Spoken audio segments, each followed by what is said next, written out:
What is up, everybody? Welcome back to the City Life Project YouTube channel for yet another live fight companion. 170 main card starts now. Hope you guys enjoyed the prelims. Some good scraps. One of the two Estupinan brothers taking on Little Haggerty, and what a fun fight that was. Knockdown after knockdown after knockdown. And yeah, man, we're starting off this main card here. Shakir Al-Tekreti against Masaki Nori, and Nori really needs a win in this one. We got some good MMA, some good Muay Thai, and some good kickboxing still ahead on this card. So smash that like button if you haven't already. Ring that bell for notifications, so you never miss an upload, so you never miss a live chat, and don't forget to subscribe to the channel as well. Man, we've been watching so much One Championship in a freaking ring that it's just like, it almost feels weird seeing a cage back, which for the longest time was the norm for this promotion. Hey, what's up, everybody? Happy Friday. Good morning, good morning. This is PFL level of Stalin. Bro was fried those in, came out spamming the leg kicks, and then fumbled the biggest bag. He also missed weight and hydration, if I'm not mistaken. What's up, Zionist? Good to see you. Shout out to everyone who joined us for the In-Away boxing fight. Shout out to everybody who hung out with us for BFL. And shout out to everyone who's going to be hanging out with us for One Championship here. We got a great main card still ahead, ladies and gentlemen. Again, we got the Nori versus Al-Tekreti. We're getting the grappling out of the way early, but it's freaking Marcelo Garcia against Imanari. So two absolute legends. Open weight submission grappling. Abevi's taking on Mamedov. Ghazali's taking on the other Estupinan brother. Klimny is back against Carrillo. That's not an easy fight for Klimny. Jojo is back. Seksan taking on Soe Lin Oo. Nico Carrillo not taking on Superlek, but taking on Nabil, who's filling in. And it's not really short notice. It's been a few weeks. But anyways, the winner of this one will take on Superlek. We got the return of Fabricio Andrade against Kwon Juan Ill. The rematch, Andrade beat him up pretty bad the first time they fought. Let's hope that pretty boy can actually come back strong in this one. We haven't seen both those guys fight MMA for a very long time. And then Tawanchai versus Superbon in the main event of the evening for their rematch, respectively. But before all that starts, like I said, we got Nori versus Al-Tekreti coming up next. And again, Nori really needs a win in this one. Inoue took out his opponent in 4 rounds. Can't believe Haggerty got exposed. I don't think he got exposed. If anything, if you want to say he got exposed or fraud checked or whatever everyone is saying over and over again, like they call freaking close fights robberies, you could say that in this last fight. Rehydration, not dehydration. Haggerty versus Estupinan and Thantsin versus Surian was a barn burner. I can't actually bet this card. Wish me luck. Taking Japan first fight for 35. I saw you got a 4th round knockout. Yeah.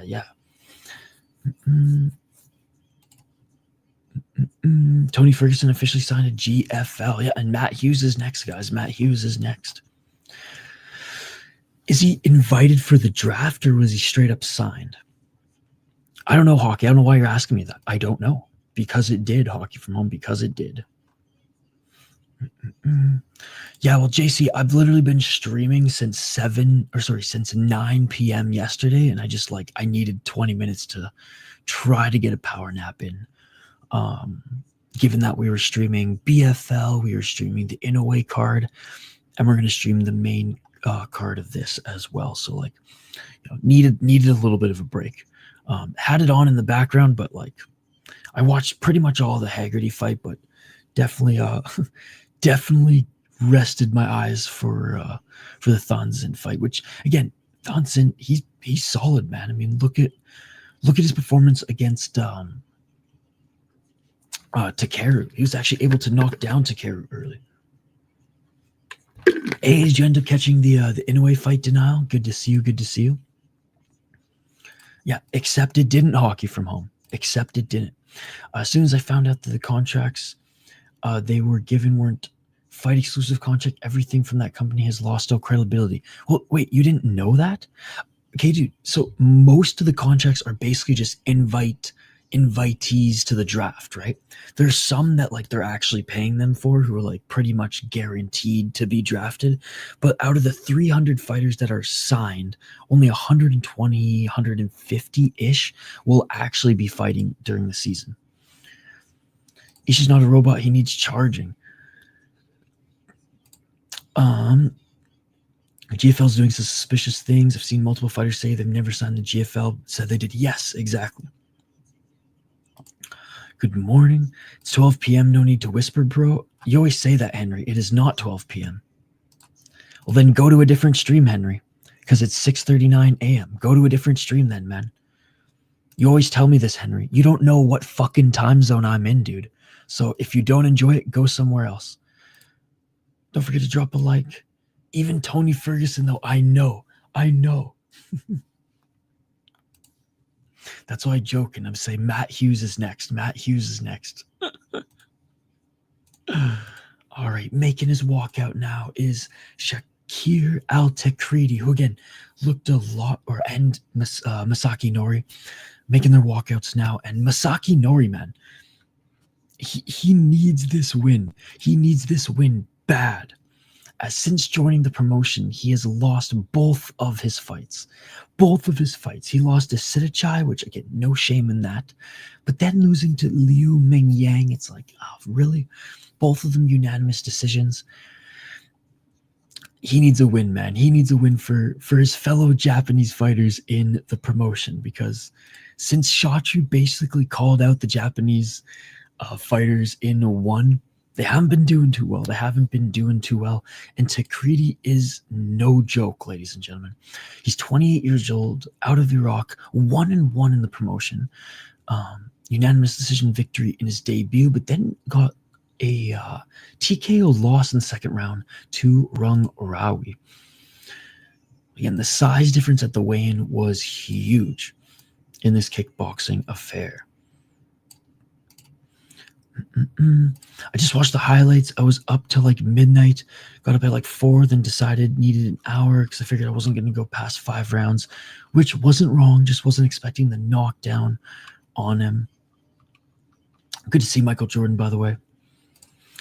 For the sake of the Thai versus Japanese kickboxing legacy, Nori must win this fight. I don't know who that is, Hockey from Home.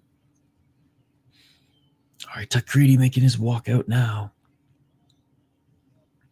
Thank you, Hockey from Home. Appreciate you. Good to see you guys in the live chat. And again, of course, when there's no LFA on a Friday, when LFA is on Saturday, one championship has to have their numbered card in the morning. But hey, no complaints. We recharged a little bit between the Inoue fights and 170 will be live the rest of the card, guys. Early start, I know. And yeah, we weren't live for the 2 prelims, but needed to sneak in a little bit of a power nap, and we're feeling good. Oh, look who it is. We got Herb Dean here to ref the MMA fights. No, it's free on YouTube. Again, you keep asking me all these questions, Hockey from Home. I do not know, because it is. Anyway, seemed like he didn't respect him, really committed to every shot. I saw him throw funny. He dropped in the motherfucker with the body shot too.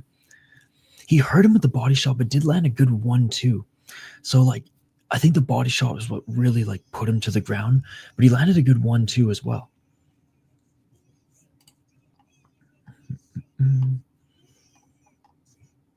All right, here we go. Main card starting now, and to open it up, we have a kickboxing affair.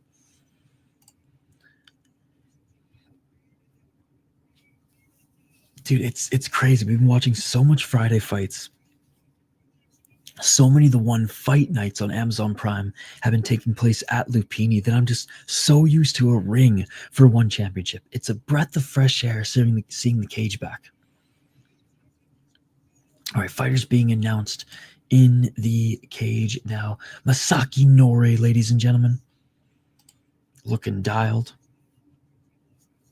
49 wins, 13 losses, 25 knockouts for Masaki Nori. Representing Japan. He was holding that gut, but yeah, he was in the Monster Matrix and getting melted either way.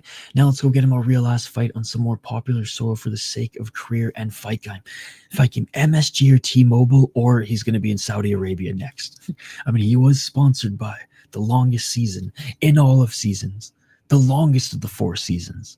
Riyadh season. Representing Thailand.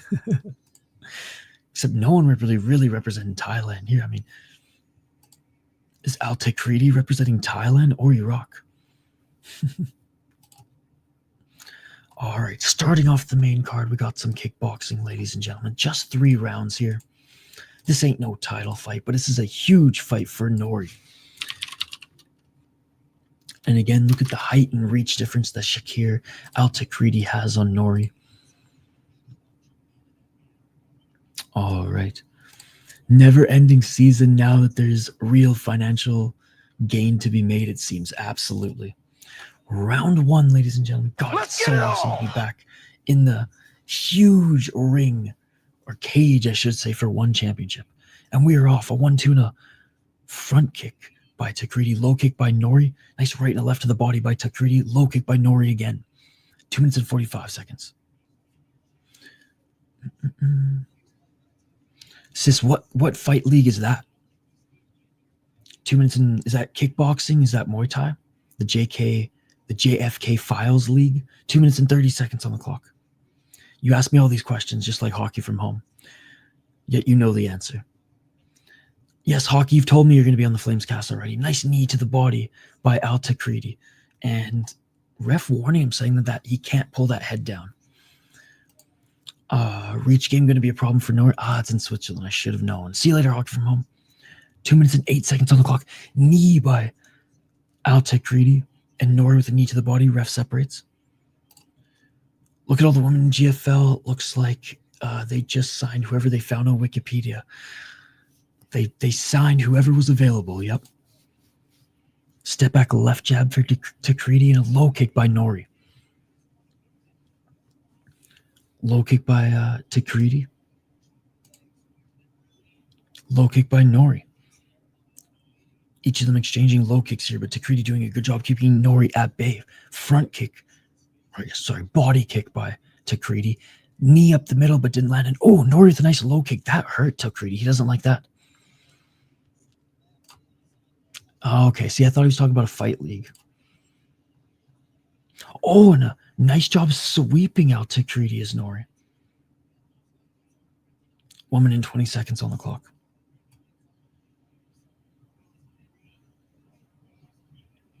1 minute and 13 seconds on the clock. Left by Al-Tekreti. Nori continued to walk forward. Nice high guard by Nori. 1 minute and 3 seconds on the clock. Low kick by Nori. To be honest now, I care way more that BKFC is going to be back in Ice Wars, if I'm going to be perfectly honest. 45 seconds on the clock.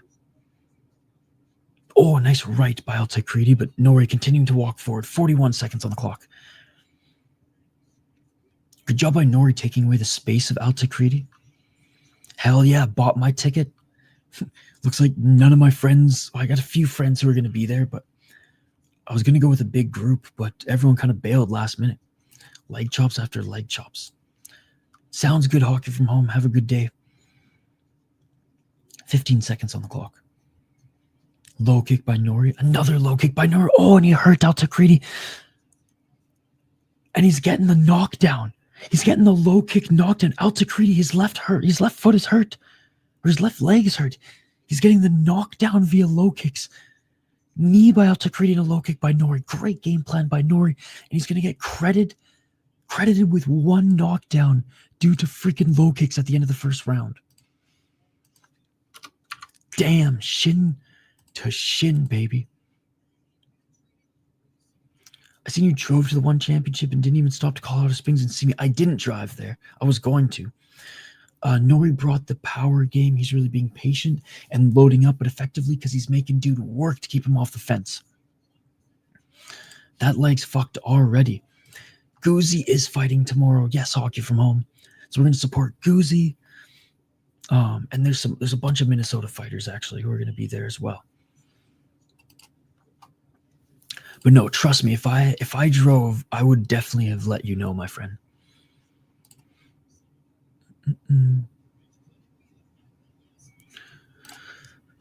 No, I planned to drive 9 hours, but I couldn't afford it last minute. I was gonna go and meet up with like Degenerate Dane and Ganskow. Oh, and another low kick by Nori and Al-Tekreti falls to the ground. You got this, Guzzi. And it is all over. It is all over. Nori gets his first win in one championship via low kicks. Fuck yeah, well, dude, I am going to come to Denver. And I am going to come watch some fights in Denver the next time one championship is there, or the next time there's like a big regional show there, because A, I want to visit there in the spring and or summer, and B, I got a lot of friends there now. I will hockey from home. Hippin to El Shakir. Late notice opponent change, but he's still on, plus Steve Asplin and Joey Hart, all Minnesota boys there.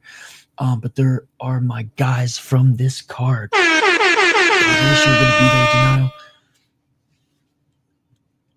You know you always have a place to stay in my home. Like, my doors are always open, my friend.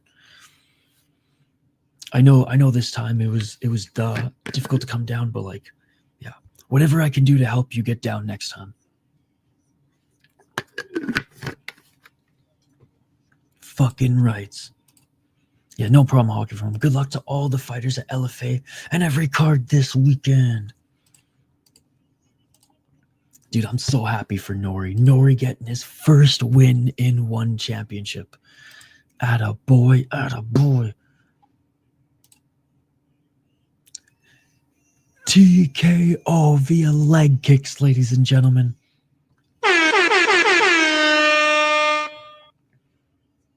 Let's freaking go.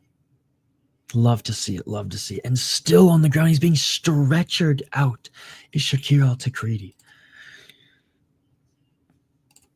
Hey, fair enough. It is between two legends, which is pretty cool. Marcelo Garcia, who we all thought was retired. Marcelo Garcia is credited with giving us the man, the myth, the legend, Dylan Dennis. Going up against Imanari, who's, what's crazy is Imanari's still grappling and still fighting MMA.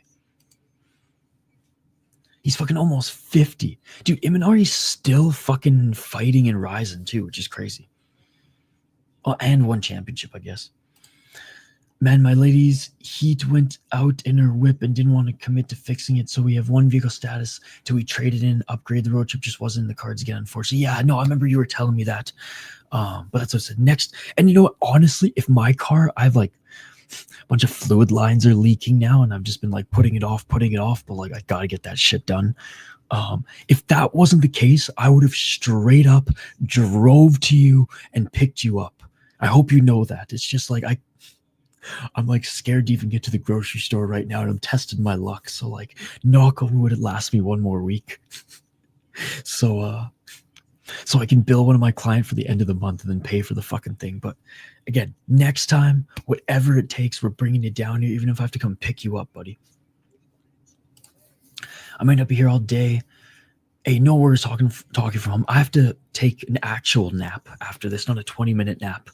And then I'm going to be working, and then I'll be live for Unified. I might cover the GFL draft depending on what time it starts. Yo, what's up, Just Unorthodox? Great to see you. Yo, what's up, Misha? Missed the Inoue fight in 4, huh? Yup.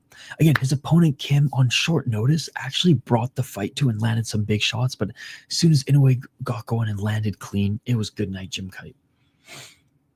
No idea, Hawk from home. I told you I would let you know. I've no idea yet. I have not planned a trip back yet. Next to Loot trip, you better holler at me and make time. Oh, absolutely. Absolutely. The last one was pretty rushed, I'm not gonna lie. I was kind of like in and out, but dude, as soon as my car's fixed, you know, I'm gonna make a trip up there. Both for work and play and to hang out with Denial. I want to do another cold plunge in Superior as well, and in the spring, I really want to hit up some of those mountain bike trails you were telling me about. Yeah, there you go, Hawk from home. But yeah, dude, I fucking love Duluth. Just that whole area is like one of my favorite parts of Minnesota. Near Superior, it's magic. In a way, slow starter is now a safe judgment, right? A couple lesser fighters have done damage early. Yeah, like the first round, he really was just downloading data. Second round, he just, I don't even want to say he allowed himself to get hit. But yeah, slow starter I think is fair. I think maybe underestimated just the speed of his opponent, but like, again, once he just started to walk forward and push the pace, it was good night, Jim Kite. What he did very well though, Denial, even in like the second round, which, you know, he won the round, but his opponent was still landing some shots. He took away space and literally cornered him every time, which was huge. He just didn't pull the trigger quick enough, but I say that quick enough, and he took him out in the fourth round. Hey, no worries, Hawk from home. I'll only be streaming PFL tomorrow, and then I'll be at Mystic Lake pretty much. I don't even think I'll be able to cover the entire PFL card. Because at around 4:30, I'm taking off. And because I want to watch some of the amateur fights, because there's some really good amateur fights on the PFL card or on the LFA 200 card tomorrow. By the way, shout out to over 100 people watching. We have a grappling match next against two legends. Marcelo Garcia, who apparently never retired, is freaking grappling against Imanari next. Which again, two older grapplers, two absolute legends though. And hey, we're getting the grappling out of the way early, okay? We're getting the grappling out of the way early. But big shout out to the near 100 people in the live chat. Almost 200 people now. Appreciate you guys. It's general admission, Hockey from home, but there's not a bad seat in the house. Oh, round 1 and 2, he was taking way too many pictures and got caught, it seems. And now I only want to look at the negative, looking forward to the bigger fights. I do think like he wasn't as dialed as he probably should have been for this one. And I'll tell the guy you said, okay, yeah, whatever, Hawk from home. I'm not going to jump into that bullshit again. LFA card is stacked for sure, top to bottom. Dude, even the amateur fights are good fights. Like, everybody on the card has like a decent winning record. I've already said my piece, Hawk from home. On site, like I said. On site, like I said, 200 people in the live chat. Let's go. What's up, everybody? Good morning. Good morning. It is 7 a.m. where I'm at right now. I literally drank like so much coffee to keep me up pretty much this entire night. We were up till like 2:30 Eastern covering BFL. Then we took an hour break, covered the two fights on the Inoue card. Took a half an hour to an hour break, or 45-minute break, and now we're back for the main card of 1. Good morning, America. What is up, Kenny? I did see the Canucks got destroyed by the Oilers, which always sucks to see. And the Wild didn't do too great either. 20 minutes. I literally, between the Inoue card and the prelim, and the main card of 170, during the prelims, I took a quick little power nap, which like I managed to doze for 20 minutes. I couldn't believe you're still up doing this. To be honest, you're a beast. Hey, thanks, buddy. I mean, this is a tough marathon.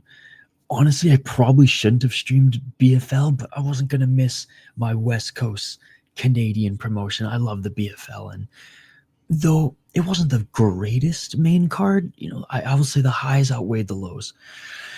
Denial. I can't believe I'm holding on still, and I have the second episode of my client Get Sweaty with Letty's new shows coming out later today sometime. I just have to piece all the segments together. And today's guest is actually pretty cool. She's a recovered alcoholic who runs like a whole fucking sauna group for for those who are into the NA products.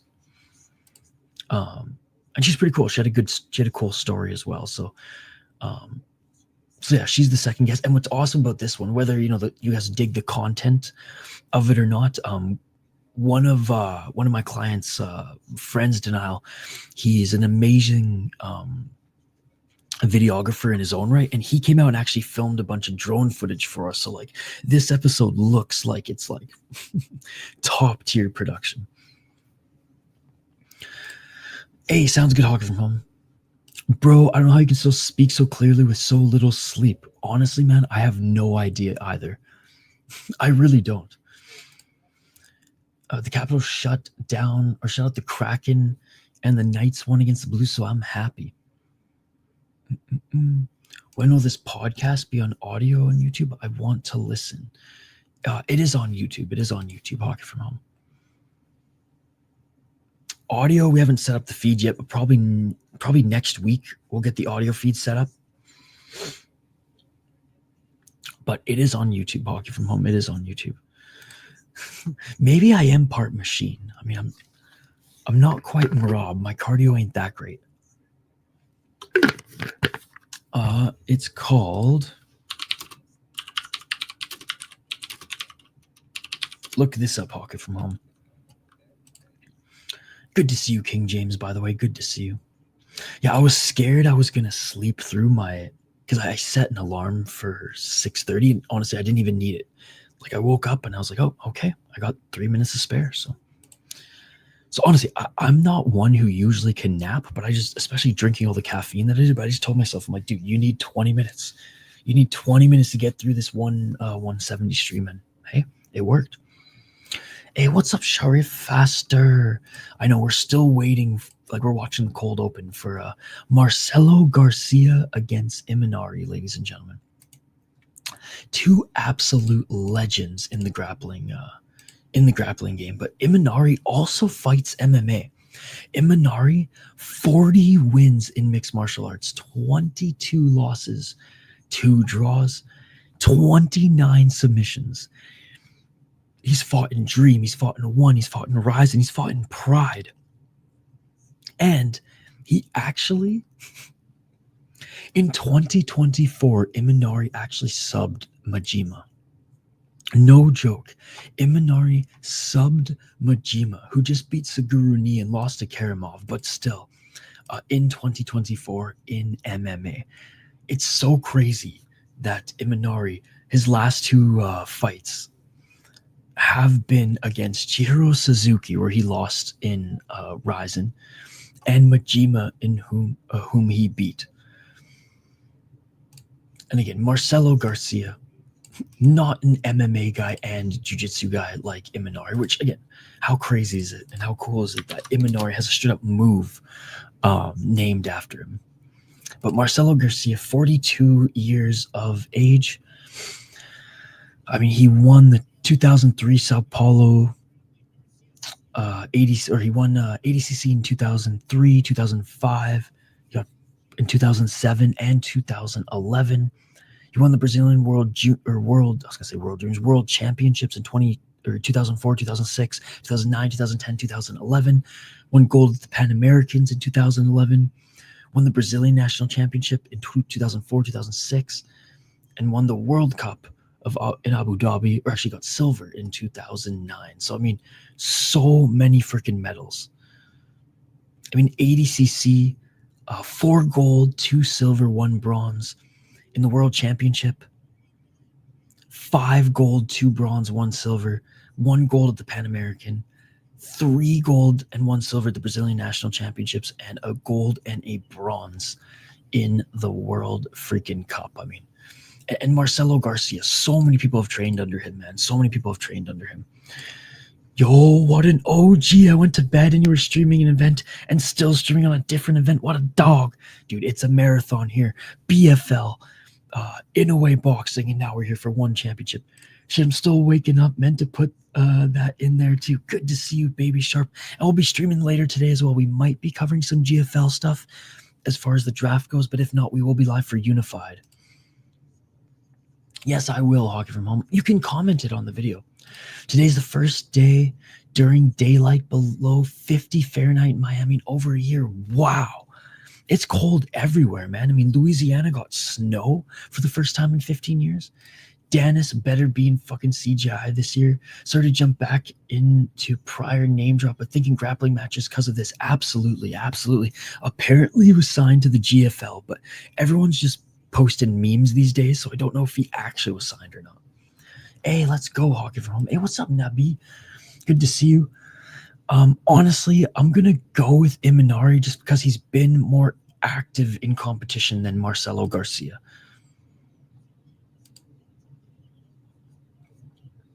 Yo, Marcelo Garcia's a legend, even here in New York. Dude, Imanari and Garcia are both absolute legends, and they're grappling against each other. His rear naked choke squeeze is incredible. Bro, it's like 5 degrees here. It's freezing. It is, what is it right now? It was minus 14 with the wind chill. Okay, it's 1 degrees right now, but it was minus 14 with the wind chill yesterday. I was going to do a cold plunge, sauna cold plunge yesterday, but it was way too cold. Way too cold. Yeah, like I said, I got Imanari on this one. He's just been more active. I know he's older than Marcelo, 48 years of age, but bro literally won an MMA fight via armbar against Majima in 2024. Dennis is a great grappler, just a fucking tool everywhere else. Yep. Even freaking CoffeeZilla made like an expose on him. Today is Friday. Let's pray for our brother Usman. There you go. May Allah help his opponent. What's up, Ibrahim? How did GFL have this money? I could have come out of retirement and signed with the GFL. Well, the thing is, they're not signing everyone, like paying everyone. A lot of these signees are invitees to their draft. Now, some of the guys are getting guaranteed money and guaranteed position, but out of the 300 fighters that they've signed for the draft, only 120 or 150 max will fight this year. Thank you, Hockey from Home. Please tell me who you're going for, the guy who's 14 out of the AME or the guy named a roll submission. Oh, I'm going with Imanari, baby. 5 degrees sounds warm after the 2 weeks we had up here, right? My friend's dad has a cabin in Hackensack, Denial, and he said it's cold as fuck up there as well. Marcel just went through stomach cancer as well. Man. 85-17 with 55 submissions is his BJJ record. They don't have money, exactly. Yeah, I'm talking Fahrenheit, Hockey from Home. Hey, what's up, Danielle? Good to see you. Yes, Hockey from Home. I'm getting signed to the GFL on Kimbo Slice's team. He already showed me the contract. I mean, Kimbo Slice's kid's probably getting signed. What do you think about Japanese prospects in one? I think since Shachu's call out, they're taking it personal and they're starting to get a little bit better. I'm crying. It's like 19 degrees. All right, here we go, guys. 10-minute grappling match. Whoever has the most submission attempts, or if no one has more catches or a catch by the end of the 10 minutes, it's whoever is more aggressive will win the match. Let's get it on! Only round. Let's get it on. 2 legends, Garcia versus Imanari. Nice, Hockey from Home. And Imanari, for 48 years of age, man, still looks in tremendous shape. And it's cool seeing Marcelo compete again. Trying to control the wrists right here is Marcelo, and Imanari trying to escape. Imanari dropping, grabs the neck, grabs the shoulders. And Imanari controlling the right arm of Garcia. What's up, Ibrahim? What do you need? Me back in 2014 would be coming right now. 9:12 on the clock. See you later, Hockey from Home. Yeah, those who are like, have been following jiu-jitsu for a long time, I mean, this is it's a little too late for the super fight given their age, but it's super cool to see these guys go at it. Yeah, once Marcelo's in this position, it feels like a gorilla is on you. 8 minutes and 51 seconds on the clock in modified half guard. Here for Garcello, but he's not the one controlling his position as Imanari was controlling his right shoulder. Imanari locking up that left leg of Garcia, but Garcia's still on top. Heard they signed Elias Theodoro as well. Oh, rest in peace. Peach, I'm out. What's up, hockey from away? Oh man, it was so like the Elias Theodoro death. Like that one hit me pretty hard, man. He was an absolute beauty, and I mean, a advocate for athletes to use cannabis to help manage pain, and was one of Canada's pretty good fighters in his prime before he lost his battle with cancer. 7 minutes and 51 seconds on the clock. I think Matt Hughes is next. 7 minutes and 44 seconds. Yeah. Rest in peace, Theodoro, man. Gone way too young. 7 minutes and 36 seconds on the clock. I mean, GFL's literally signing guys in prison. Okay, which MMA death was worse? Top three, I mean, I don't know. They're fucking all bad. 17-19. Elias and Rumble both too soon. Tito gonna live forever. 7 minutes and 9 seconds on the clock, and Garcia in half guard now, guys. Garcia looking to get into mount. Maybe he's gonna look for arm triangle, or maybe try to set up that right arm bar. They're talking right now. What is Imanari doing?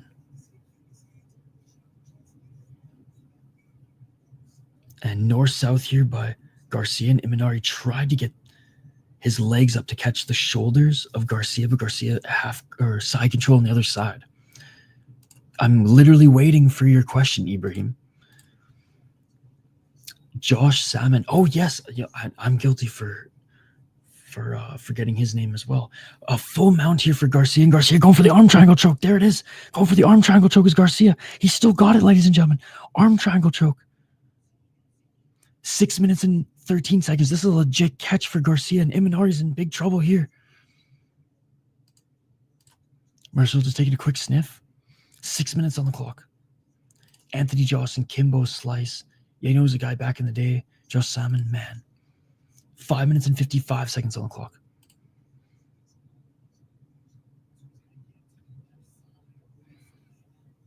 Let's see if Garcia, okay, he lets it go.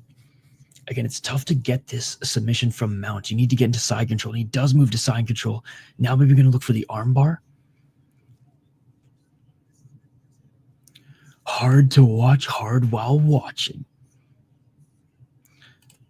Oh, and he's going for that arm triangle choke now. Again, he's in side control. Marcelo doesn't have it locked in just yet, but this is the position he wants to be. You can hit me up on Twitter at VI Sports Talk. Evan Tanners was back doing it. It is all over. It is all over. Garcia with the arm triangle submission. Marcelo Garcia is back, ladies and gentlemen. Arm triangle choke on Imanari. Battled cancer. Long time off. And he's back to take out the active legend. I know he's old, but Imanari's been more active. Garcia is able to get on top, gets the arm triangle choke. He's still got it. Victoria Lee, one of the most sad stories as well. Yeah, dude. Like I said, they're all sad, man. They're all sad. Dude, these athletes, man, they're all gone too soon. Evan Tanner's is a very sad story, though. I think the next episode of Dark Side of the Cage from Vice is going to be Evan Tanner's story. Done. He got it. Called it. Yeah, that was fairly easy. Yeah, way easier than I expected. Beat cancer. His daughter uh, Peter Primi, but that's impressive. He does this to almost everyone. He's a vet. Once I was a champion, great Soko on him. Have you trained, have you like done a seminar of his or trained maybe like with him or with any of his students before, Mr. Grant Grary? And you exploring the car? Yeah, they just did my boy Diego, bro. I didn't like the way they did it. Oh, documentary. Sorry. Once I was a champion, great documentary on. Oh, okay, once I was a champion. Got you. You know what? Actually, now that you bring that name up, I'm again the Napitis. I've actually seen that one. You have with Diego. That's so cool.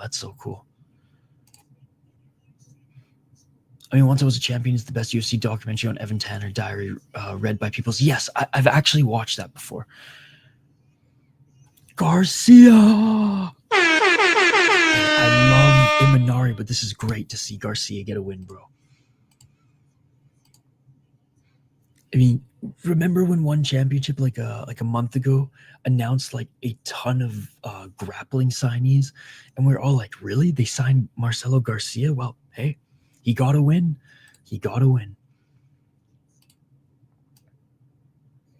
And honestly, this next MMA fight's going to be awesome.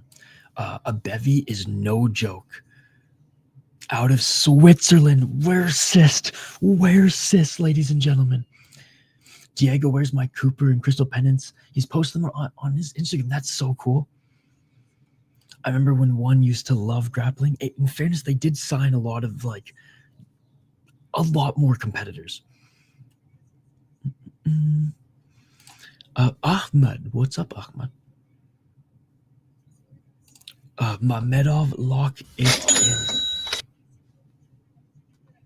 Oh, Marcelo, tugging on the heartstrings right now, bro. Shogun is a Swiss team. Shogun Swiss.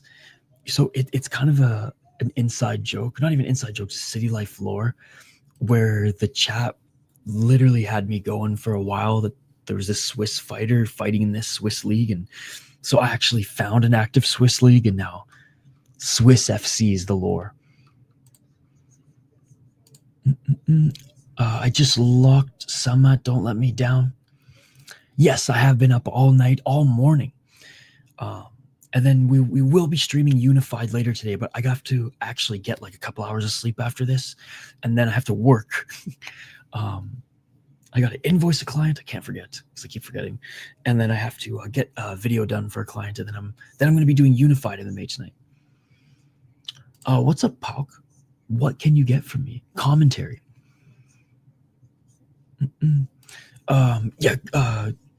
Marcelo won. Happy when Team Fairtex wins, but I am biased. Love me some Stamp. Although, did you see, Mr. Grant Gregory, I'll send you a clip. It was on Instagram. So there's this Korean baseball player's wife who in the audience when the camera went like, and then like the Jumbotron, like found her in the audience, she was like freaking like twerking in the stands and doing like the wave and all this crazy shit, just like trying to get her husband hyped, but also like stealing the spotlight a little bit. And I remember I tagged Idaho Skatesman. He was like, step aside, Stamp. And I was like, yeah, man, you get yourself a wife like this. My God. Hey, what's up, Mohammed? Good to see you. Next fight after this. Would be cool if they had a promotion with just heavyweight league or 205 class, heavyweight or super heavyweight. That would be so popular. I disagree. I don't think it will. I would be, because there's just not enough good heavyweights out there right now. Like the only really good ones. I mean, like what league are the good heavyweights in? Like there are none. I mean, I guess KSW. But like this is the era of no heavyweights, right? Like there are no good heavyweights outside of our boy Guzi Hines. So I think honestly, heavyweight women's MMA for the meme of it would be more entertaining right now. I twerk in the stands too. He is still dying of cancer. That's insane. He's still fighting cancer right now. And he came in here and competed. What an absolute G, not in a gi, ladies and gentlemen. Not for a while, guys. Rooting for Abevi. Can't tell if Sama is legit. He looks good in fights, but it's padded opponents. Heavyweight Muay Thai is ass. One did heavyweight Muay Thai when they first started these, and it was terrible. Yo, crypto is the way. Yeah, I have some, and usually like, I do have roommates. Yes, saving up some money, and I should be out of this place in like a month or two max. Finally get my own apartment. But yeah, not only do I have roommates, but I have some friends staying literally in the room next to me. So just trying to be respectful. How are you? Crypto is the way. Hasn't fought yet. We can disagree. Yeah, there's no good heavyweight fighters out there to garner any interest. I know people like to watch the big boys clash. Well, I do too, but again, there's just not enough to have their own league. Like, I love watching the big boys clash in like one or in deep, for example, but like, let's be honest, they're all in like their 50s, and it's more of a car crash than it is like an entertaining fight, which I love. But yeah, there's just not enough heavyweights out there. I mean, Korea's got some decent ones, but this is really the worst era for heavyweights in every era of mixed martial arts. This is the absolute worst era for heavyweights, and it sucks, man. It sucks. I would say KSW maybe has the best, but then look, and I love my boy Phil DeFree, but Phil DeFree literally has cleaned out the heavyweight division twice now. So hopefully we see a new wave of heavyweights, but right now it's worldwide, it's absolute trash. It's ASMR. Again, I'm not saying people don't like watching the big boys clash. There's not even enough for Ryzen to have a freaking heavyweight division, man. And this is like Japan. This is like where Pride used to have the heavyweights. ASMR issue with all the violence at a level you can watch on your phone without headphones. I'm betting on these fights on FanDuel. I'm not sure exactly who to take. That's cool of you. Only if Vladdy's allowed to come, sis. Hey, what's up, Mohad? Good to see you. There's not enough big boys to have a lot of fun clashes. It's the weakest division in every organization. What's up, Elliot? I follow MMA and UFC for more than a decade. Rarely tune into one championship, but I seen upset from the Colombian against JoJo, like a clear upset. Where's the fight? Free on YouTube.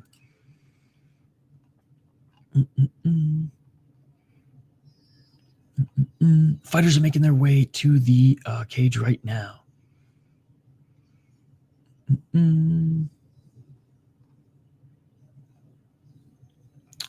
Maybe Mike Tyson could sign. Less cut and weight. This was one of the fights that was rebooked. Funny hat rule and affected in the next one. Bare knuckle heavyweight.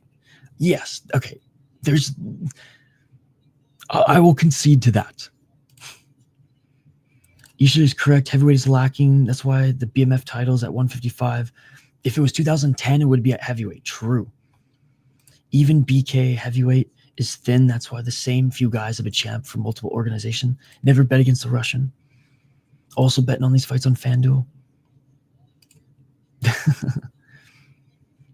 I'm saying all those people like Yuri Poatan, etc. would all be heavyweights. I don't know, because they all want that power advantage at 205.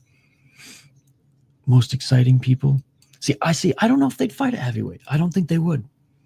I mean, maybe Jamal Hill, but I doubt Yuri would. Poatan maybe, but he not that he loses that power advantage, because he's always going to have that power advantage, but he's going to go up against other heavy hitters, right? Maybe Thug Rose. I mean, maybe Thug Rose could go up to heavyweight.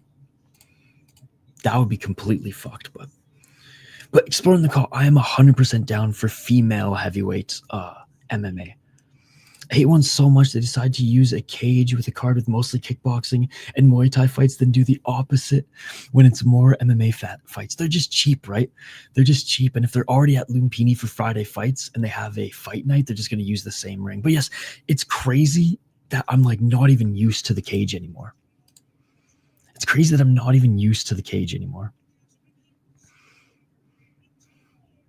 All right, ladies and gentlemen, I'm going to bring Tapology up for this one.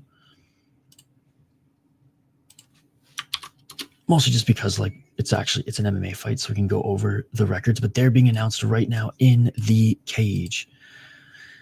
We have Samat Mamedov, who is 10-0 as a pro from Kazakhstan. He's -150 up against the Swiss Muay Thai fighter in Maurice Abevi, who's honestly been pretty damn good in his MMA run. 8-1 as a pro, 4-1 in his last 5 fights on a 2-fight win streak, and he's the slight underdog.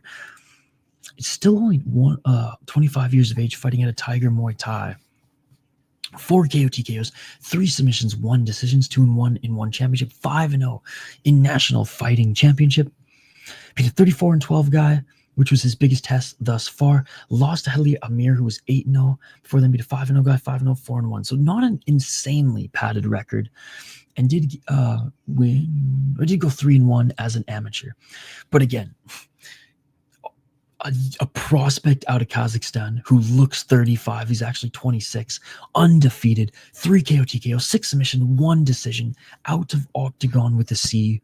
In my opinion, the best league out of Kazakhstan under Neza, or above Neza. 5-0 in Octagon. Beat a 42-20 guy. Will choke? No way. 5-1, 3-1, 3-1. Honestly, not the worst record either. 9-4. He won a title at Triumph Fights there.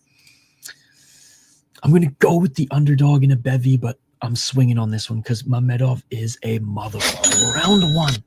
Let's get it on. Let's get it all.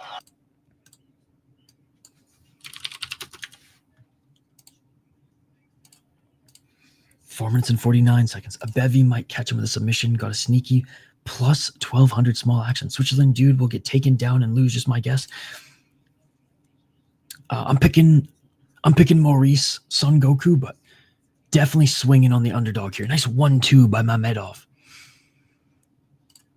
Oh, a nice right hand by Abevi. Samut gonna grapple, and Abevi BJJ's underrated. That's what you said last time, and he looked good on the ground. Slept through BFL and Jag 10-0. No, dude, Jag fucking lost. Jag fucking lost. That disgrace to mixed martial arts. And he lost. Jamal got beat up pretty good for first time in his career. His only other loss was just 1-punch KO and submission. Yep. Abevi with some nice striking here early. Oh my God, Herb Dean, someone gonna die. Herb Dean doing all the MMA fights. It's Herb Dean fault. Oh, swinging a miss with that left by Abevi. Done. Let's go, big mamas. Oi, oi, do not shit on Jamal Hill. He lost 2 of the last 3 champs. Enough. Oh, nice spinning heel kick to the body. I'm not hating on Jamal Hill. He's just... Other than Glover, who really has he beat in the UFC? Oh, and a nice job by Abevi taking the back of Mamedov. Left hooking by Abevi, and a good job by Mamedov scrambling, getting out of it, but Abevi in the top position. 3 minutes and 17 seconds on the clock. GFL mascot No Chill in the house. Is this PFL? First 2 fights on this card were good. Yeah, I was dozing off watching the Haggerty one. Totally missed the second one, but I'll have to watch that again. Dang, looks like Abevi's going to win. I mean, he is well-rounded. I'm not a fan of Jamal. Smart, going to grapple on Abevi. BJJ, underrated. Only money line on FanDuel. 2 minutes and 46 seconds. If you want to shit on someone who's terrible at fighting and a shit person, we can do a 7-hour stream on why Dustin Poirier is a piece of fecal matter. 2 minutes and 31 seconds on the clock. It sucks to hear that he's such an asshole in the gym, because to the public, he seems like such a good guy. Abevi got that AJ McKee type athleticism. Abevi. Wait, it is all over. Mamedov taps. Mamedov taps. Abevi with the fucking forearm choke. Abevi taps him out. Abevi taps him out. He goes into the modified half-guard side control. Fucking forearm choke. Are you kidding me? Oh my God. Easily handled on the ground. If there is any doubt that Abevi cannot grapple, throw that shit out the window. This guy just snatched Mamedov's O like motherfucking Steven Seagal snatches birthdays. Easily handled. Wow. He beat his ass. Was that a forearm choke? Boom. I'm glad it cashed, buddy. Spinning heel kick to the body. Abevi hurt Mamedov with that one.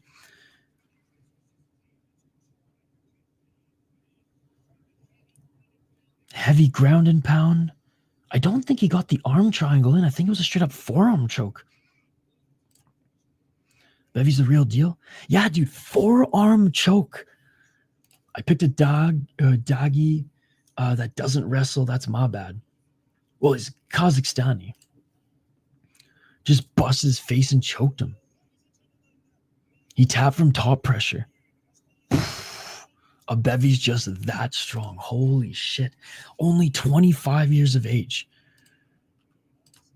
Padded record Mamedov.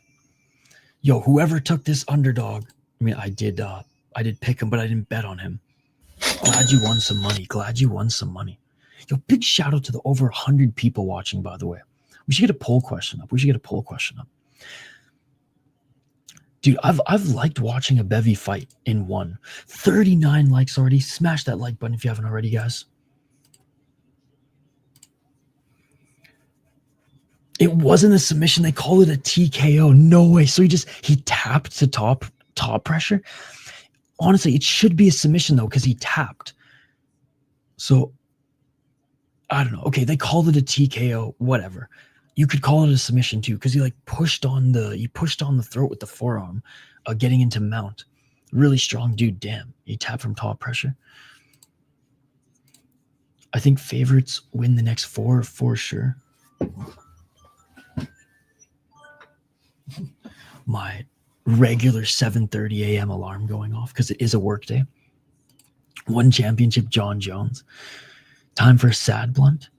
Yeah, it was the top pressure. He broke his nose. I haven't yet, sis. The announcer called it a TKO. Not sure what it was. It was a Mamedov quit. It was a TKO. Activate A said his bet cashed for a submission. Yo, what's up, Ross? It's free on YouTube, buddy. It's free on YouTube. One Championship's YouTube channel. Well, there we go, ladies and gentlemen. There we go. Oh, we got Johan Ghazali versus the second Estupinan brother. Jordan Estupinan beat Freddie Haggerty unanimous decision in the first fight. And his twin brother, Johan. We got Johan versus Johan next, ladies and gentlemen. The young stars here in one championship. The young budding stars in one championship. I mean, Ghazali was a little humbled in North America when he lost in the United States. GSP tapped to Sarah was a TKO. JJ tapped to Rose was called a KO. Oh, okay, got you. See, I thought it was the forearm choke is what led to the tap. That's why I thought it was a submission. I didn't realize it was just he tapped because he, like in UFC, I think it was one where people were tapping to full mount. Epic. That's cool. Estupinan won his fight. Second fight was fight of the night. 5 knockdowns in one fight. Dude, Haggerty, what was it? 2? It was 2 in the second round, right? Where he was knocked down. I got Joe in this one. Yeah, what's up, Gary? All right, flyweight Muay Thai. God, this one should be a banger, guys. This one should be an absolute banger. Honestly, this one should be like the Haggerty and first Estupinan fight. Estupinan, sorry. Well, it was actually 7 knockdowns. Estupinan brother fought earlier in one. Yeah, he beat Haggerty. Yep. I did watch that fight as I was dozing off. This is Estupinan number 2.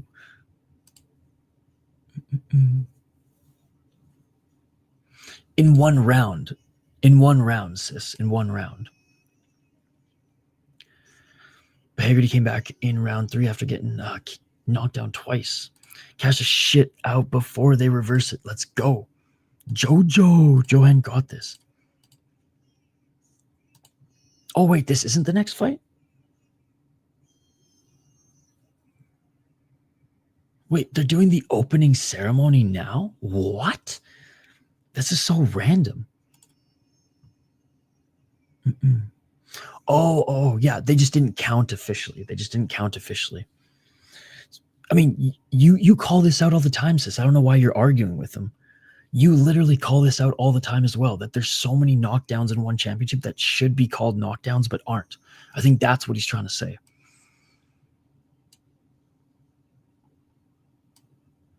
Like, the amount of knockdowns that I see in the Muay Thai and kickboxing that don't count as knockdowns is insane. This is actually a Estupinan one. Aren't they twins? He actually knocked him down, but it was not counted. He knocked him down with a kick and his legs gave out. That's a knockdown. Oh, this is now the main card. Okay, I thought the main card was when it started, but I can't keep track. This whole card is so random. Pride style middle of the card. That's what I was saying. Yo, I don't know what the fuck you're talking about, Ibrahim. Ask your question. Ask your question, buddy. I'm literally streaming right now. You didn't send me a message on Twitter. I told you to send me a message on Twitter. You didn't send me a message on Twitter. You won't ask me the question in the live chat. So don't give me this bullshit. Ask me a goddamn question or hit me up on Twitter at VI Sports Talk, buddy. You refuse to ask me a question in the live chat and you won't message me on Twitter. So I don't know what you want from me, brother.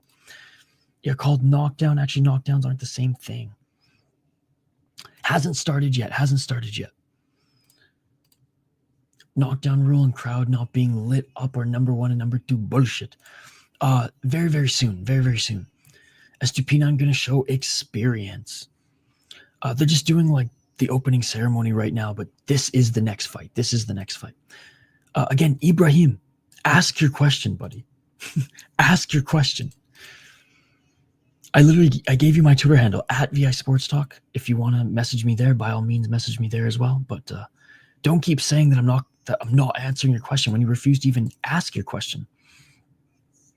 Jojo.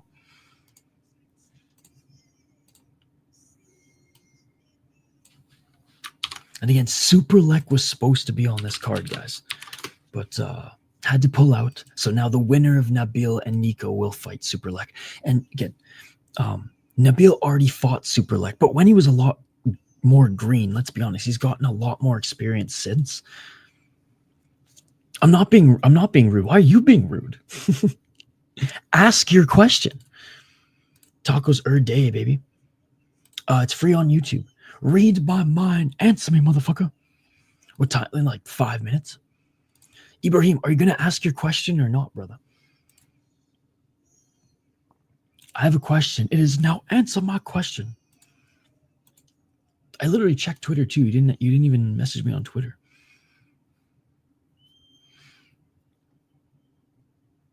All right, opening ceremony is complete. And now we got John Ghazali against Johan Ghazali against Johan Estupinan. Hello, Jojo winner. He hasn't fought yet. Just talk. It's on YouTube for free. Hey, Hagimaru, are you okay, bro? I miss you. Good to see you, buddy. Good to see you. This ain't the place for trolls. Just don't feed into it. We're trying to enjoy the fights. He's coming up next. I literally checked even my Instagram. This guy's a bundle of sticks.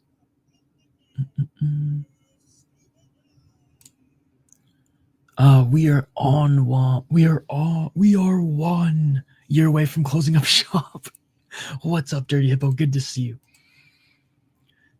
All right, here comes Johan Estupinan, ladies and gentlemen. 22 years of age, out of Colombia. He is 4-0 in one championship. And this is a Muay Thai fight, by the way. Funny hat rule in effect. He landed a first round knockout in his first fight in the promotion, got a unanimous decision in his second fight, got a TKO in the second round in his third fight, and got a knockout in the second round in his fourth fight. And he actually took out some decent opponents. He took out a Moroccan, El Jamari. He took out Klimatko. He took out a Turkish fighter named Saik. And Lineker is in his corner, based. Kwon Juan Ill's plus 650 now, damn, on judge, minus 1100. Kwon Juan Ill, baby. Pretty boy never die, motherfucker. It's on YouTube for free. It's on YouTube for free. Yo, I saw Lineker's like straight up just training Muay Thai now. So he might be going full-time Muay Thai. Which honestly, he puts on crazy exciting fights in Muay Thai. And fighting legit Muay Thai fighters as well. And looking pretty damn good. So I'm excited for that. All right. Johan Ghazali making his walkout now. You remind me of the Dodge wearing the beanie in Oi bruv, bit sad in it gif. That is good. That is funny. I'll take it. Estupinan crazy. I mean, both the brothers are very, very good, but Johan in particular. Can he go 5-0 in the promotion? We shall see. We shall see. Brooke says hi, Isha. Yo, what's up, Brooke? Good to see you. Good to hear from you, actually, more accurately.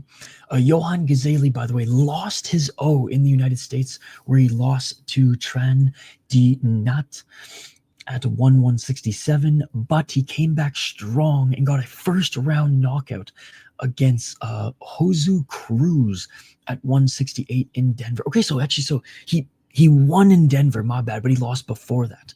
Sorry, for some reason I thought he lost in the United States, but no, he got the win in the United States.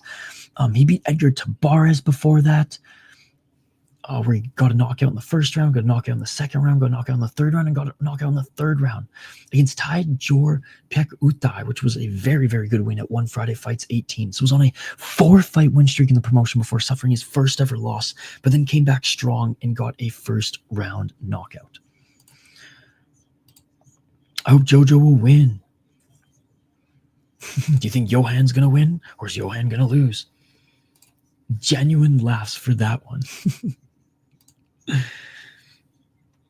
All right. Yo, Mr. Grant Gregory, I gave you a shout in the last stream, and I hope you saw it, but he re-upped his membership. 22 months, dude. Where has the time gone? Pretty much 2 years. All of Deisha in chat. Don't worry about the guy in the chat being... Oh, geez. Shout out to all the fighting degens. Shout out to M1 Global. Hank's a simp. Shout out to M1 Global. Hank is the biggest MMA fan who's not an MMA fan, but we love him anyways. Thank you so much for all the support, Mr. Grant. Like, everything you've done to help grow this channel. Fucking love how much of a hardcore fight fan you are as well. And can't wait to jump on your show soon. I'm literally going to be just eating spoonfuls of Vegemite as I do it. Yo, Lineker's the man, bro. Used to train with my homie Jadeson Costa, and from the same town in Brazil. And now Jadeson runs his own school in Michigan and also has Brazil promotion Paraguna fight. He has the most natural raw power. Hands of stone, baby. Johan looks like he should be playing a hitman or a death row inmate in a movie. Dude looks mean. There will only ever be one Hank. Yup. Is this freaking UFC one?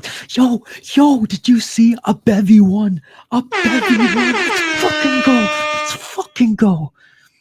This might be a bevy in the live chat right now. Shout out to the only Swiss fighter in our live chat. Shout out to M1 Global. Shout out to M1 Global.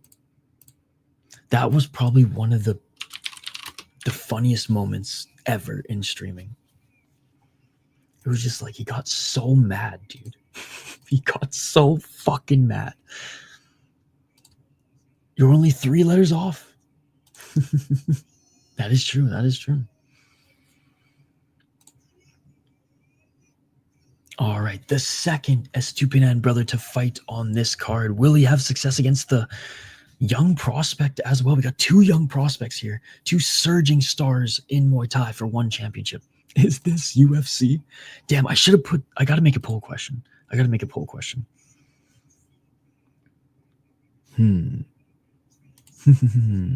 on, guys. Let's get to 100 likes on this video. There's over 100 people watching. God, what do you guys think I should do for a poll question?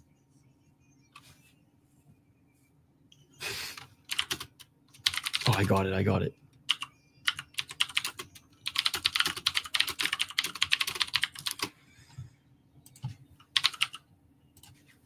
I can change the poll question if you guys have a better one. The hardcores of this channel, they'll understand. There we go. Vote in the poll question. It's going to be a good one. This Estupinan is more dynamic than his brother. Yes. Estupinan. Yes. Round 1, ladies and gentlemen. Let's get it on. And already a front kick by Estupinan. And again, Ghazali, he's only, 18? He's still very, very young. Whereas Estupinan's 22. 2 minutes and 42 seconds on the clock. Is this UFC every time is the answer to everything? I've seen Ghazali as well. 2 minutes and 35 seconds. I picked this. Is this UFC? Oh, let's go. High kicking. Oh, counter left by Ghazali. Ghazali missing with the follow-up right. Good to see Scott still in the chat here. Ooh, high kick by Estupinan. Estupinan looking for the flying knee, and Ghazali walks forward with a 1-2 and a low kick. Only the low kick landed. Ghazali with the right hand. 2 minutes and 13 seconds on the clock. Ghazali swinging a miss with that overhand. Man, these boys are looking for that highlight reel knockout early.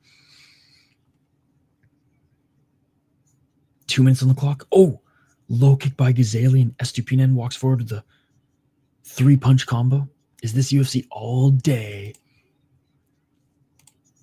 Oh, body kick by Estupinan. Each of them throwing body kicks. Low kick by Ghazali. Nice high guard when he throws that low kick in the pocket. 1 minute and 43 seconds on the clock. I'm fixing to walk out my door for work, but I'll have you on my phone. Sounds good, buddy. Yo, what's up? Colby Bumington, thank you so much for being a member, my man. Exploring knows what's up. 1 minute and 28 seconds. Whew. Oh, body kick by Ghazali. Oh, big right to the body by Estupinan. High kick by Estupinan. Yes, I literally need to work today as well. Luckily, I work from home most days, and I just have to do some editing today before Unified, but do have to do a work day as well, which is crazy. He definitely has a chance. But Andrade is way more of a complete fighter, and if Andrade takes him to the ground, Juan Ill doesn't have the best ground game, but he's an absolute savage on the feet. But Andrade beat him up pretty badly the first time they fought. It just sucks because Juan Ill can't be active in one championship, so he's wasting his best years. Oh, and unable to catch that kick was Ghazali, and he couldn't follow up as Estupinan fell to the ground. 34 seconds on the clock. Nice step back right hand by Estupinan. The rod tang, yes. These guys are very good at the rod tang. Oh, and that's going to count as a knockdown? No, that's going to count as a knockdown. Ghazali getting the first knockdown. Estupinan is arguing that he slipped, but ref counting that as a knockdown. That's a 10-8 for this round unless Estupinan can knock down Ghazali here. Final seconds of this first round. And that is it for the first round, and Ghazali is going to take that first round 10-8 because of the knockdown. Again, wasn't the clearest of knockdowns, and Estupinan was arguing with the official. Weird knockdown calls, and one Muay Thai continues. Yeah, it's just inconsistent.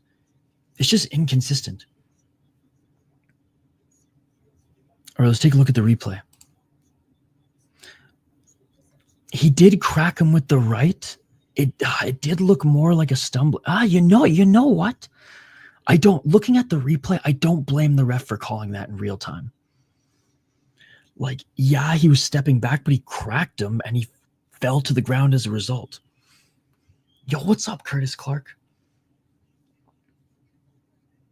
I got money on JoJo. That was a great knockdown. All right, round 2. Yeah, I don't really have issues with that one. I've seen more egregious ones. Let's get it all. If it was like then that brings up that gray area of low kicks again. But anyways, 2 minutes and 54 seconds. Right hand by Ghazali. I like how Ghazali, as he enters or leaves the pocket, he keeps that high guard up. And then right uppercut by Estupinan. It's not that it's a bad of a call in the moment looking back. Yeah, concur. 2 minutes and 38 seconds on the clock. Oh, no, nice left and a right by Estupinan. Estupinan. Again, and this is in the cage too. So like Muay Thai fighters and kickboxing fighters, it's just different for them fighting in the cage. Just the angles are completely off. Gonzalo throwing everything into it. Damn. To be honest, throwing is the worst than the knockdown rule. A throw is supposed to be an automatic point deduction every time. Yeah, they don't deduct points for a throw at all. Oh, and a low kick by Ghazali. And Estupinan, he's clutching his balls. In the balls, and yeah, he's hurt, man. He's hurt. Yeah, you take your time. Take your time. I'm baked typing Gonzalo. Yeah, lots of throws allowed in one Muay Thai. I've heard other complain about it as well. Oh yeah. All right, Estupinan's back. Low kick again by Ghazali. I don't know why I want to say Gonzo now. Ghazali. 2 minutes on the clock. Both brothers got cup shotted.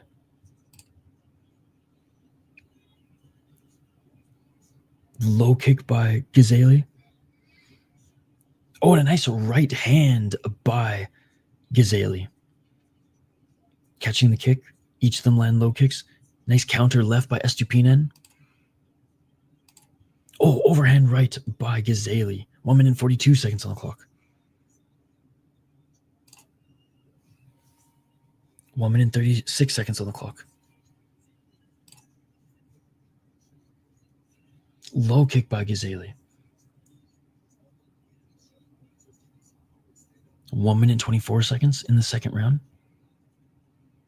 Is this Joe Calzaghe?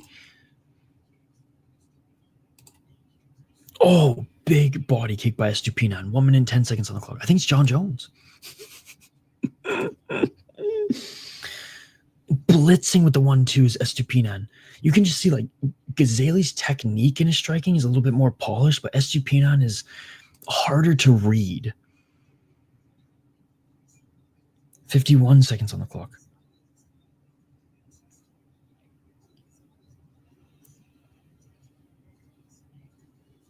I didn't know that ref was trans. I just thought it was a woman. 39 seconds on the clock. 34 seconds. Oh, and there's a knockdown by Estupinan. 27 seconds left in the round. They each have a knockdown in rounds 1 and 2. So we're tied going into the third round. That's a knockdown. Yep. 15 seconds on the clock. Good fight, man, between these two prospects.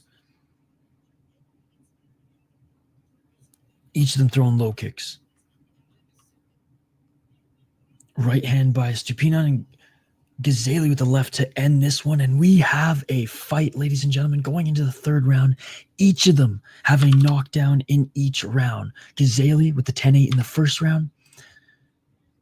And Estupinan with the 10-8 in the second. Who's going to get that knockdown in the third? Yeah, that was a good left jab. Not even a left jab, just straight left through the high guard of Ghazali. It's Regan Ursul's stepbrother. He does kind of look like him.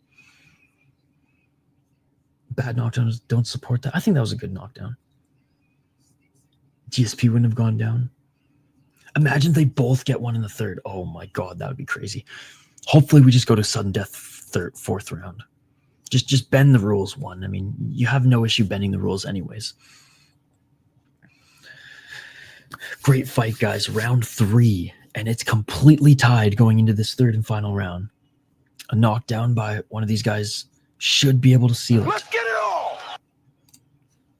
One fighters have glass jaws. Great for the fans. I don't think they have glass jaws, man. They're fighting Muay Thai with 4-ounce gloves.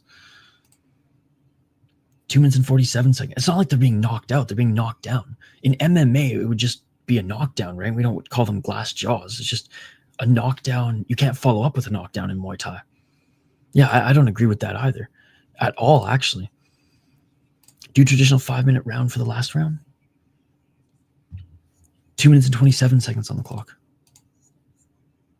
Oh, overhand right by Ghazali. Oh, nice head movement by Estupinan. Both them hunting. For me, like glass jaw implies that like you get knocked out with a hit. If you get knocked down in 4-ounce Muay Thai, I mean, yeah, where usually people saying that never took a punch. I mean, there are fighters with glass jaws, but like that implies like they get knocked out like Chuck Liddell towards the end of his career, right? Estupinan being more calculated though, now he is. He was a little crazy in the first round. 1 minute 48 seconds on the clock. Left by Ghazali. Yeah, I mean, Cody Garbrandt, you could make that argument too. Or you could use him as an example too. Although he was choked out in his last finish, not finish lost. Johnny Walker, yeah, that's a good example. 1 minute 29 seconds. Oh, big right uppercut by Estupinan. And Ghazali's cut on his right eye, kind of forcing Ghazali to be a little bit more aggressive than usual. Ghazali caught that left, or that right leg kick, was looking to land that overhand right. Estupinan with the left. Now, Cody Chin came back, and he has motherfuckers taking him down again to win. I mean, Figgy didn't knock him out, so you might have a point there. 59 seconds on the clock. Todd Duffy. Exactly that. Boop. 53 seconds on the clock, and Estupinan having the better third round here, ladies and gentlemen. Once they crack, they drop in the next for sure. I mean, not in this one, and they've each landed some good shots. 40 seconds on the clock. Ghazali's swinging, dude. Oh, nice job by Estupinan, catching the leg and landing the right hand. Vegas James Cody and said, nah, let's go to the ground for this stuff. No, that's true. That's a good point. 20 seconds on the clock. 15 seconds. Ghazali's throwing here, and I think Estupinan's going to get this third round, man, and going to win this fight. Great fight, though. And Ghazali throwing everything he's got here in the final seconds. High kick, swing and a miss. And Estupinan, when he's a little bit more calculated, man, his footwork got a lot better, and that is it. Estupinan should take this one, should take this third round. Yeah, people get chinny in the structure. People's heads and jaws are more thick sometimes and can take more, but also depends on how much weight you cut and water the brain in serious. No, 100%. I'm just saying in Muay Thai, it might seem like it a little bit more because the knockdowns are, they stop the action. But like in MMA, there's a lot of people who will get knocked down a lot and not get knocked out, right? Any one of those Thailand decisions? I hope Cody fights BK one day. To be honest, I think he could be great for it. But I know he vastly overpaid and won't need the money. True. Yeah, the UFC still pays Garbrandt like a very good amount. He's on that like legacy deal right now. Like Alex Caceres makes a stupid amount from the UFC as well. He almost fell off the cage. Exploring the weight cutting thing is such a major one people overlook. As to getting chinny, 100%. 100%. Boys are having a fucking dance off right now? What is this? This is some Izzy Romero shit going on right now. Hey, it was a good fight. It was a good fight. These, even Johan Ghazali should lose this one, but his future's still bright. Pro Muay Thai 4-ounce gloves is crazy, man. I mean, yeah, even like Liam Harrison talking about it on Joe Rogan too. It's just nuts. Unless you're also, apparently you drop weight and keep winning and take shots. No way Ghazali will get it. No. Unanimous decision. Oh, unless you're Aldo. Johan Estupinan and the Estupinan brothers go 2 for 2. on the card here. Great scrap. Great performance by both these guys. But the Estupinan had a more calculated third round and he was able to take this one. No, great. Aldo is just like a legend, any exception. I hate when they flip off the cage like that. You make a living with your body and you're going to risk it doing a freaking backflip, right? All three can't disagree. Hey, what did I say? All right. Oh, man. Sinsamut, man. I'm a big fan of Sinsamut, but it's been tough watching him fight as of late. I mean, watching his rise to the title was awesome. His story of straight up contacting One Championship's social media and sending them footage of him, then they signed him based off that, was pretty cool. Like, he had to do his own freaking, like, he had to basically do it as like a manager's job.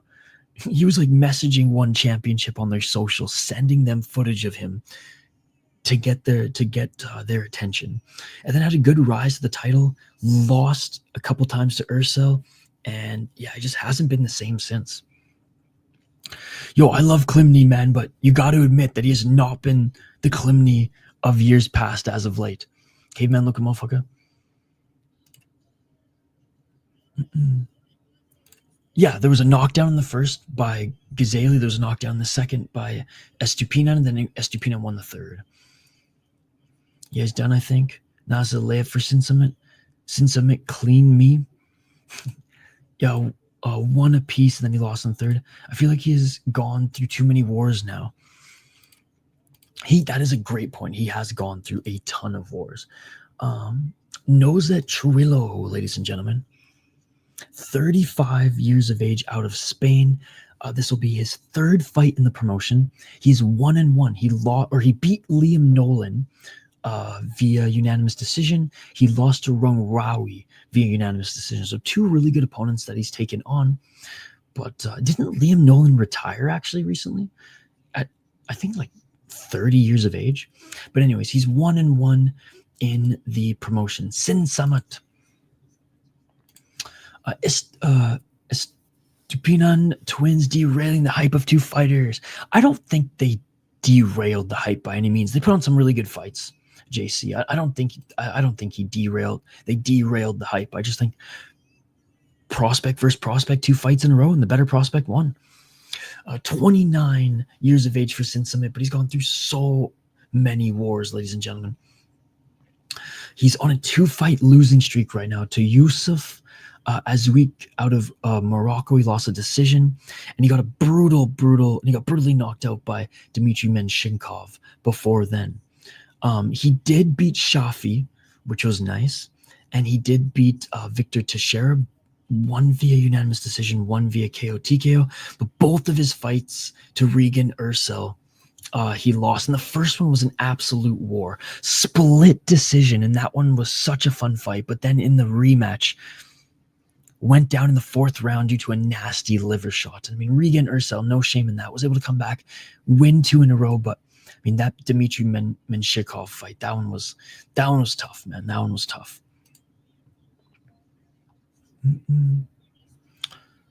Thailand. If Klimny loses this, he needs to take a break. It's really good, JC. It's really good. How you doing, by the way, brother? Well, lost 2 bets. Got to go back to the corner and earn enough money to bet on this next fight. Godspeed. Slingshot Tat is goated.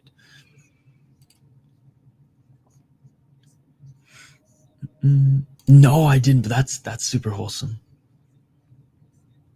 Doing great. That's awesome to hear, buddy. That's awesome to hear. Big plans this weekend, JC, or just studying? All right, ladies and gentlemen. Sinsamut Klimny against Carrillo coming up next. Doesn't he walk out to Eye of the Tiger? Isn't that like, I'm pretty sure he's done that before. But yes, not bad. Generic, but good song. Watching the fights while on the bus for our educational tour. Real MMA fights. Yo, what's up, Zionist OG subscriber to the channel? Good to see you. All right, fighters are being announced now in the cage. All right, Oliver Costa or Olivier Costa or Cost, sorry. Oh, I hope so. I hope so. Let's go, Juan Ill. That's my boy, dude. I love the way he fights. It's an absolute shame that one championship's just ruining his career. Not letting him fight for fucking a year. God damn it. Juan Ill would be so popular in North America, man. I'm telling you. Did he actually? That's hilarious. Oh, Tai Tuivasa, yes. His name reminds me of an Egyptian queen, Sinsamut, yes. Again, Sinsamut, 82 wins, 20 losses, ladies and gentlemen. Carrillo isn't going to hurt him. Pick? What's up, Kino? I'm going with Sinsamut. Barbarina walked out to Baby Shark for his kids. Yup. Barbarina, like, I love rooting for the guy. He's just so far past whatever prime he was in. This is an easy win for Aquaman. I'm watching free live on my other phone on YouTube. Let's go. Like Carrillo out of Spain, 35 years of age. Sinsamut, ladies and gentlemen, out of Thailand. The Mike Perry with the accidental Beyonce was the best, and he just ran with it. Yup, he wanted the Halo game theme song, but instead got Beyonce's Halo. All right, ladies and gentlemen, round one. Let's get it on. 2 minutes and 48 seconds on the clock.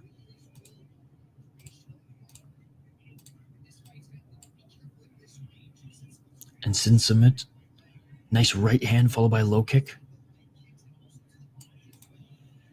Another nice shot by Sinsamut.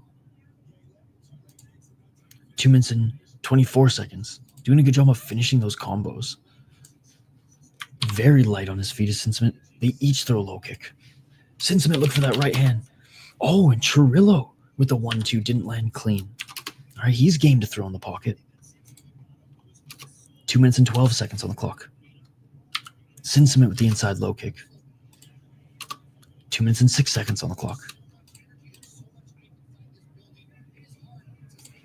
Brian Battle going through his heel arc. Didn't see that coming. 1 minute 55 seconds. Did he angrily message me back or something?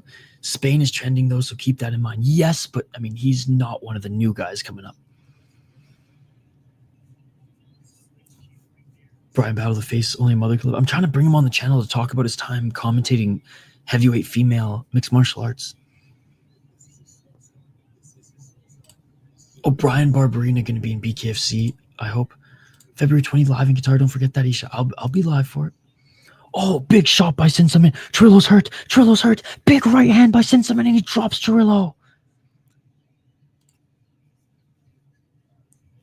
And there's a first round knockdown by Sinsamut, ladies and gentlemen.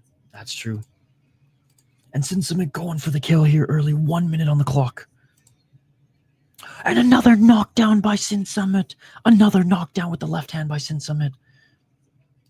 He's gone, I think, despite the standing. This is what he has to do. Down again. See, up. And there's a right uppercut by Sinsamut. Right hand by Sinsamut. Trillo looking for the elbow. That's not a knockdown. He just slipped. 42 seconds on the clock. 40 seconds. Sinsamut. He doesn't want to get this out of the first round. No, he slipped there. Assist. 31 seconds on the clock. Step back left by Sinsamut. Oh, Sinsamut, the right elbow. Knocks down Trillo. And it is all over. It's all over. Let's fucking go. Let's fucking go. Oh my God. Oh my God. One way ass kicking, ladies and gentlemen. It is over. Holy fuck. Oh my God, he nearly killed the man. Sinsamut is back, ladies and gentlemen. All right, he's going to go check on his opponent. Good display of respect. Sinsamut is motherfucking back. Let's go.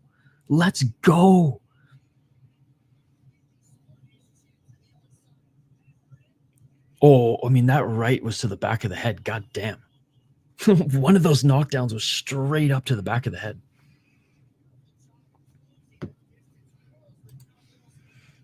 Just beat his ass. That was an assault. Sinsamut is a slow fighter, but has very heavy power. Aquaman slam dunked the layup, happy for him. Yeah, he never was with it after the first one. You could see it in his face. He wasn't with us. Good for Sinsamut. Oh, all good, buddy. All good. I don't know why I'm a little bit behind you guys, but it does say live on YouTube. It's probably because there's a delay with my stream as well. Like, I'm using a program to stream to YouTube, so there's like a couple seconds there. Behind the fucking ears, the worst spot with the small gloves. I mean, I'm not saying that like, oh, Sinsamut, he like meant to hit him in the back of the head. Like, Carrillo was moving on his feet and he was just following through with his punches, kind of like Seksan against Liam Harrison, right? Yeah, I'm happy for Sinsamut as well, man. He's easy to root for. He's not necessarily back, but it was good to see him get a dominant win. He still probably loses top dudes.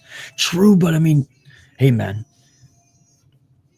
His last loss, he should have won as well, right? So, Tawanchai's back. Yeah, they clipped him behind the ear. I give him credit for even getting up after the first knockdown. He was on autopilot after that. Sinsamut on his previous fights, he lost because he is slow against a faster opponent. Another smash. Yeah, no foul play, just an equilibrium killer getting hit hard there. Yep.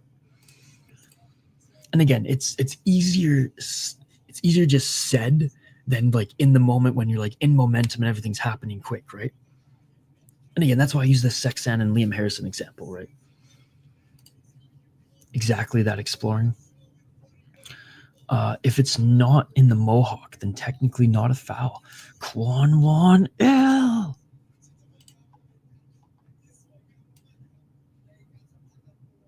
Oh, dude, looking dapper in the fucking black on black suit here is our favorite translator. Not name that Russian hottie, but still. I think it was to the side.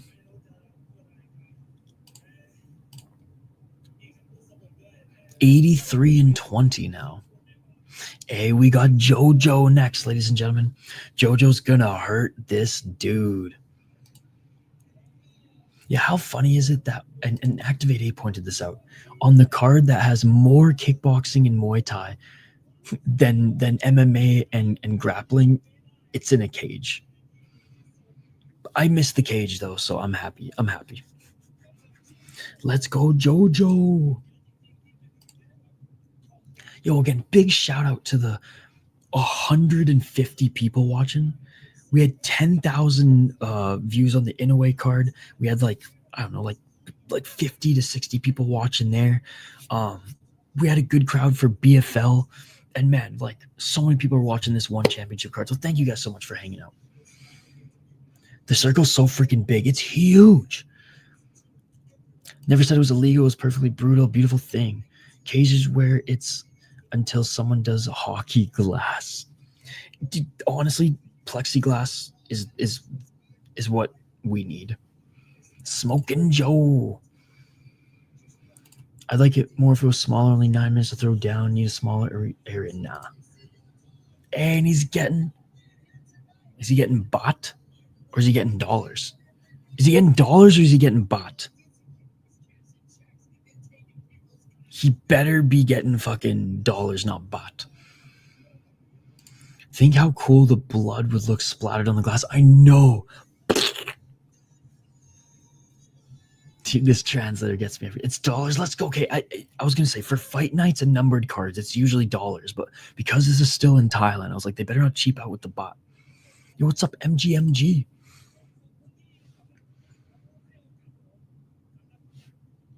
Let's fucking go. Let's go.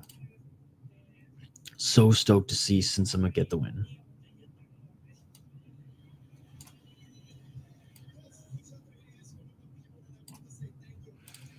I still think a cage with the backside being electric is the area so people can't learn to grab on it. I disagree because then because even if you, I guess you say the back, but like there's a risk that they could get shocked with their back up against it, and that I disagree with. So I think the plexiglass is the way to go. Shatri only gives Bat my 350K. Smoking Joe is my friend. He's pretty big for a Thai. I sat in his corner for a lion fight event against Regan Ursel before anyone knew who Regan was. Damn, that's fucking cool that you got to see Regan like early on. Sucks that you fought your boy though. No walls ruin clinch and grappling exchanges. Give all advantages to attacker. Makes defense so hard. I mean, honestly, I love the like the karate combat pit is good. The Yama pit wasn't much of a pit. Yo, did that MMA fight happen? Only one MMA fight has happened so far. Abevi versus Mamedov, and Abevi won. Fabricio, Andrade, and Juan Ill hasn't happened yet. The Yama pit. It's so freaking cold in my house right now. I wish I had a beanie. I'm walking around my house with my hoodie up. Bro, it was so cold the other day. There was like frost in my freaking shower. No, they haven't fought yet. Thailand. It's called a toque, by the way. It's called a goddamn toque. I think those stupid propeller hats from Wizard of Oz that the Munchkins have. That's what we call beanies in Canada. It's just so weird. Like my whole life, toque. And I feel like if there's anyone who has the authority on the name of a winter hat, it should be those who wear winter hats year round. Beanie sounds like such a silly word. But anyway, sorry. Smoking Joe, let's go. How much till then? We have 2 more fights. But yes, it is damn cold, brother. It is damn cold. Didn't mean to go off on a freaking little soapbox there. I can never live somewhere like that because I wouldn't be able to get in the shower unless the tile was heated. True. I mean, you turn it on and, takes a couple of minutes, or not even a couple of minutes, a couple seconds for it to heat up. But yes, I took. All right. Whoops.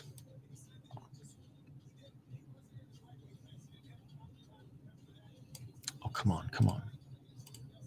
Fuck. I hate the stupid one banner that hangs over. Yes, it's. Will you do karate combat? Probably not. I'm going to do unified. I'm going to start calling winter hats Cossacks just to be controversial. Oh my God.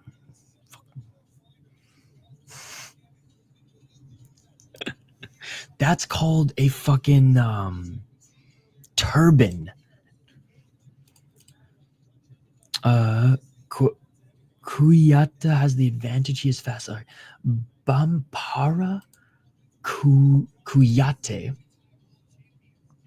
29 years of age.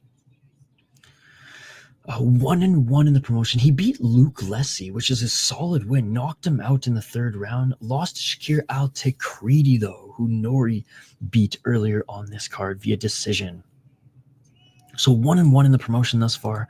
Up against JoJo, ladies and gentlemen. Smoking Joe, 35 years of age. Fought a lot in one championship, but only has 1 win in one championship. That is right. 1-5 in the promotion. He also beat Luke Lessie, but he's fought the best of the best. He's fought Superbon. He's fought Tawanchai twice. He's fought Yuspusov and Chingiz Alazov. So no shame in him being 1-5 in the promotion when you fought Alazov, Tawanchai twice, and Superbon, ladies and gentlemen. Dude, Kumpon was a Thai champion and is a legend as well. Austin Turpin. I got videos. I was sitting with his girlfriend Danielle at the time and his trainer. Oh, nice. And Kumpon was running his corner.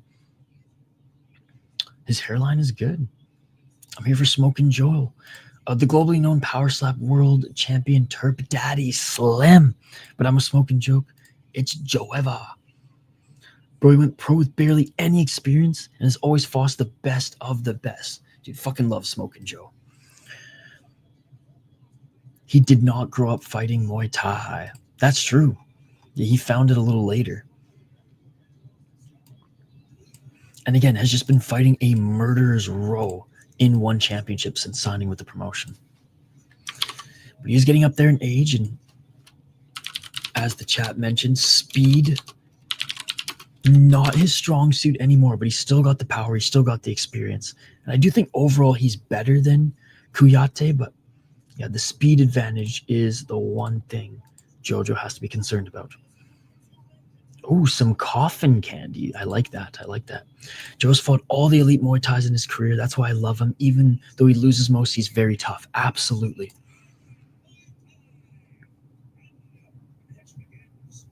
All right, here we go, ladies and gentlemen. Here we go. Some featherweight Muay Thai next.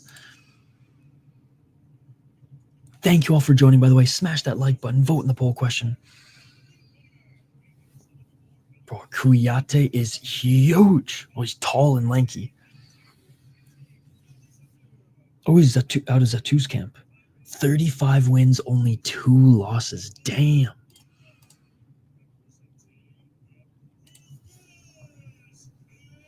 And he's out of France.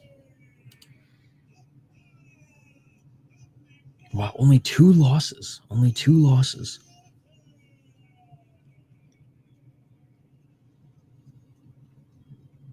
He is so tough. He goes for the kill. I can't believe he fought Giorgio, kickboxing champion, and so much more. Absolutely. Like, he's fought everybody. He's literally fought all the big names in Muay Thai. 72 wins, 13 losses for Smokin' Joe. Team Octopus. This dude is long and lean. Hey, and the crowd going crazy for Smokin' Joe, ladies and gentlemen. Usually I only smoke ciggies for protests, but next time I'll smoke a ciggy for Smokin' Joe. I'm actually dreading Protez's next fight. I don't smoke tobacco. I smoked a whole pack of cigarettes in 2 days for Carlos Prates. I know it's risky, but I have a 3-legger with Joe, Andrade, and Tawanchai.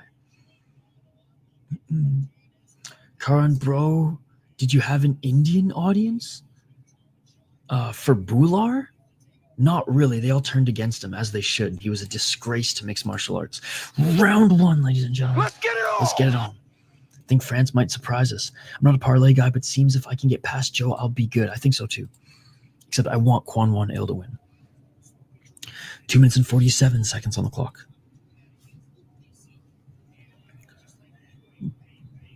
Jojo with the low kick. One shot Joe, let's go. Oh, body kick by Kouyate. Jojo looking for the high kick as well. Low kick by Kouyate. Or Kouyate, sorry. High kick, swing and a miss by Kouyate. Ankalaev. This doesn't look good. 2 minutes and 12 seconds. Oh, right hand by Kouyate as he caught that kick of Smokin' Joe. Jojo needs to find his entry into the pocket. Low kick, swing and a miss. He's got to be careful because if Kouyate counters with that, he's going to make him pay. Low kick by Kouyate, who has the reach advantage. Joe having trouble entering the pocket. Low kick by Joe. Crowd's on his side, though. Every low kick, the crowd is cheering for Smokin' Joe. 1 minute and 40 seconds. Oh, low kick by Joe and a counter right by Kouyate.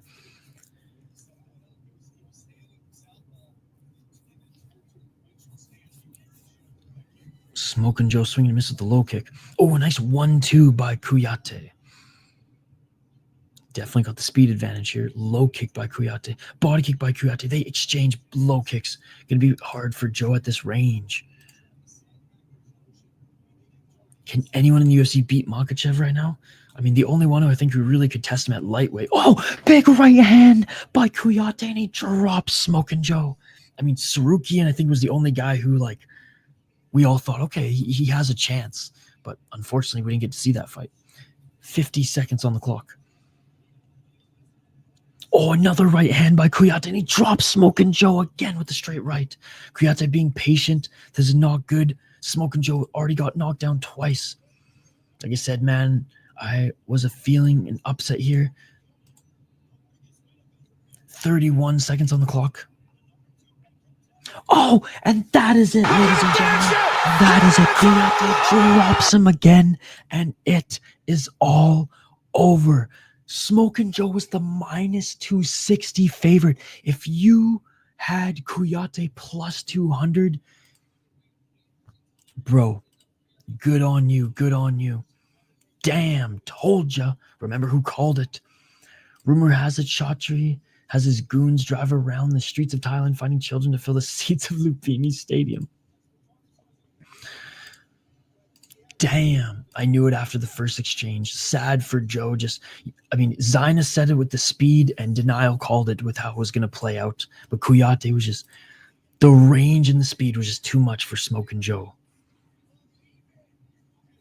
Damn. Oh my God. Soe Lin Oo against Seksan next, ladies and gentlemen. My God. This is going to be an awesome fight. Awesome fight next. The man who yields to no one. We all know Seksan's last win was a great performance against Liam Harrison, which was an awesome scrap. He tagged Liam Harrison a few times and was able to get the finish in the second round, I believe. Exactly that. Exactly that. Smokin' Joe has been extinguished. Tigers are finished just like doggies in MMA. Bro, didn't even make it to the end of my blunt. Maybe we can share it now. The next Seksan, that man who yields to no one. Exactly that. Brother, when is the main event? We got a few more fights. We got 1, 2, 3, 4 more, or 3 more fights. 3 more fights. Exactly that. Sold out Impact Arena. How many does that seat?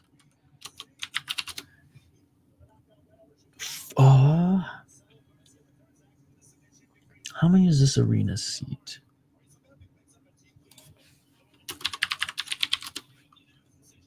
$11,000. Damn, okay. 11,000 people. Favorite fighter in the UFC? I guess Charles Oliveira. But my favorite fighter is not in the UFC. If Superbon doesn't win, I'm going to crash out. Might as well double down on Nico at this rate. Yeah, this is why I don't do parlays. Soe Lin Oo. Been glazing him since birth. I would say Charles Oliveira, I guess. But like I don't really like have favorite fighters. I just root for good fights. I don't think anyone's making fun of anybody here. Soe Lin Oo, Myanmar. Notice how they always have the lights off so you can't really see how many people are in the crowd. Yeah, they've been doing that for a while. I'll light up for your smoke control. Like I said, maybe if I would have fucking bought a pack of cigarettes, that would have been good juju. After Seksan, that kid that has the height of 6'4" is also an explosive fighter. Yes, Nabil. Hey, Chaudhry is here. Smoke him if you got him.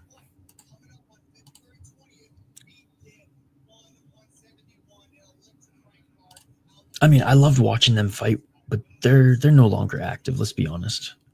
I mean, sorry, they're no longer at the highest level. I mean, I liked Nick Diaz in his prime, I will say that. But I liked him more outside the UFC. Again, it's just like, I don't treat fighters like I do my sports teams, right? I root for good fights, and there's like some fighters who I guess I like their personalities more than others, but like, you know, I don't crash out on stream when, you know, a fighter loses or wins. And I'm not like ripping anybody for that. If you want to have a fighter that you root for like your sports team, good on you. I just don't treat fighters like my sports teams. It's on YouTube, JB. It's on YouTube. Let me at him. Takeru versus Rod Tang, ladies and gentlemen. Finally, Literally, they signed Takeru 2 years ago to fight Rod Tang. And he was supposed to fight him in Japan, but then Superlek saved the show and beat up Takeru. Saitama Super Arena, baby. Yeah, the Diaz brothers. Qatar, February 2nd, Pacquiao versus Brooks 2. Dude, Brooks should have beat him the first time. I am not from California. Nope. I am not from California. Oh, use a VPN and set it to the United States. John Jones would finish him so fast. Yeah, Diaz brothers are misunderstood, but definitely are some of the toughest guys. Oh, absolutely. And again, like I saw Nate on The Ultimate Fighter, and Nick, I was watching him fucking Gogo Plata go me high out of his mind. Takeru versus Ronte will not happen again. Injury again, I'm sure. Shh, don't fucking jinx it. King of the North. Karate Combat and Unified later should be good. We can get into Karate Combat recently. They've been doing a great job. I'm going to do Unified over Karate Combat. I did Karate Combat their last event, and I haven't done Unified in a while, so I'm going to do Unified. But I got to work. I'm literally like, I should be working right now, Activate Day, but I have to take at least a 2-hour nap after this. Then I'm going to get some editing done. I got to release an episode for a client that's almost done. I shouldn't cross my fingers. It's almost done. I'll get it done. I have one more scene to edit and then piece it all together. There's also the GFL draft tonight. There's a lot going on tonight. Wish I got a chance to meet them. Never have. I mean, there's probably still a chance. They're still kicking it. Shh. Karate Combat's always good. Soe Lin Oo and Seksan look like twin brothers, right? What's up, Patrick? Let's fight. We're waiting for the fight to start, buddy.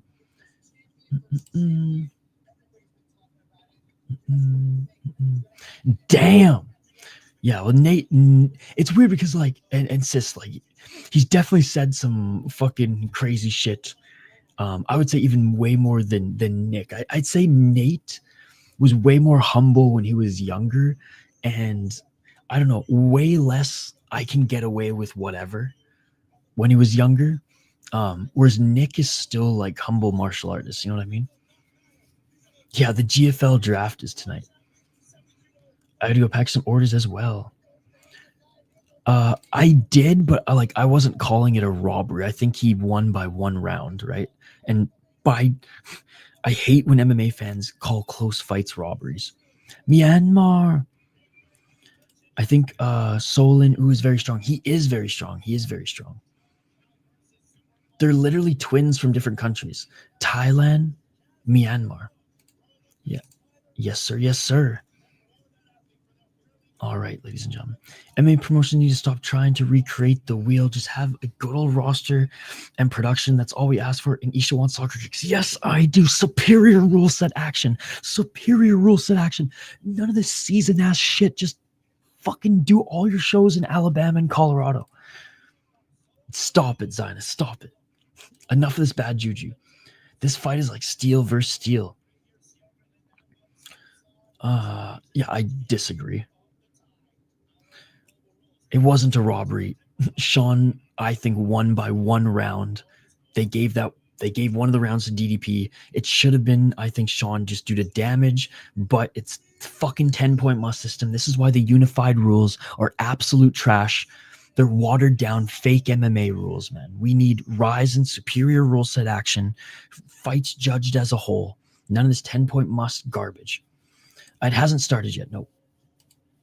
He is a real fighter. They're making their walkouts now, guys. They're making their walkouts now.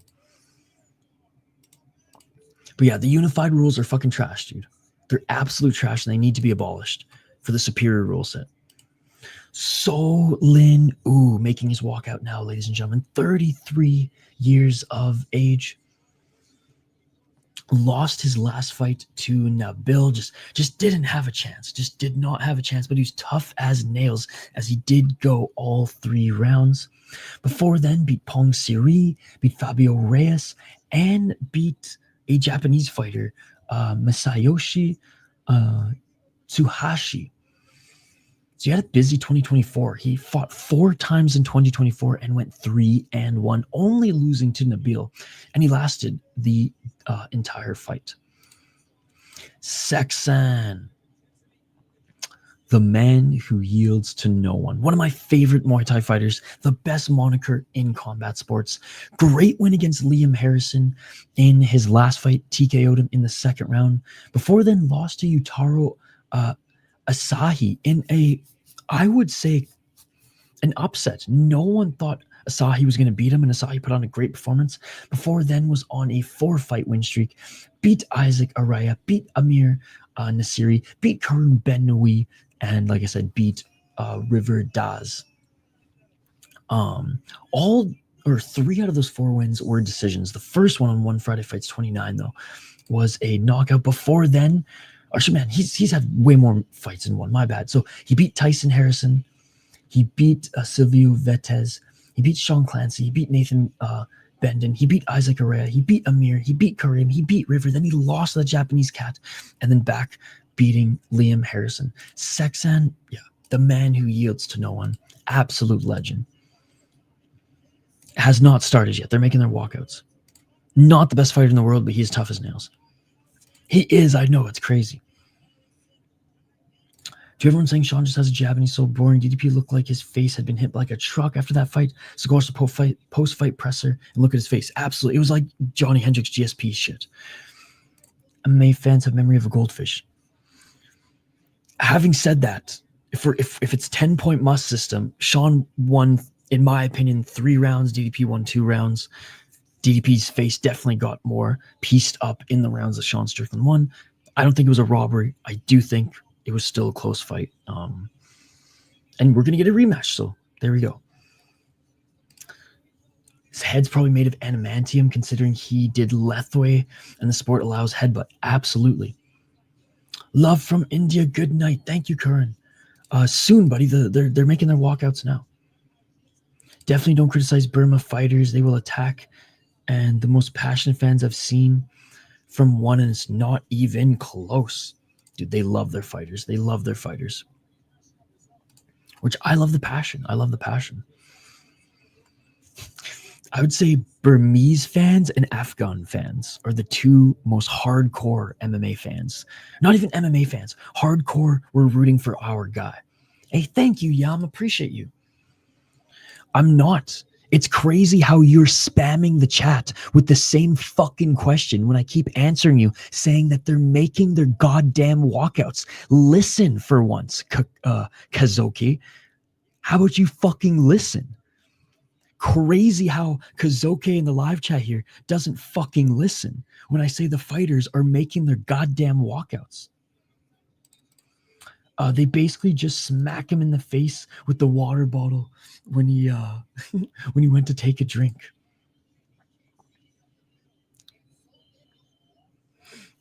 Thoughts on Ferguson signing to the GFL? Did he actually sign like a guaranteed deal, or is he just invited to the draft? I do think Seksan is the better fighter.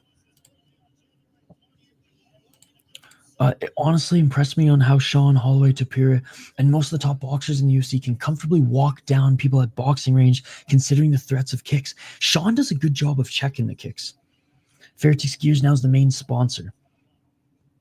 The Thais must love that. It does suck that they can't wear their own kits anymore. Yeah, I don't know.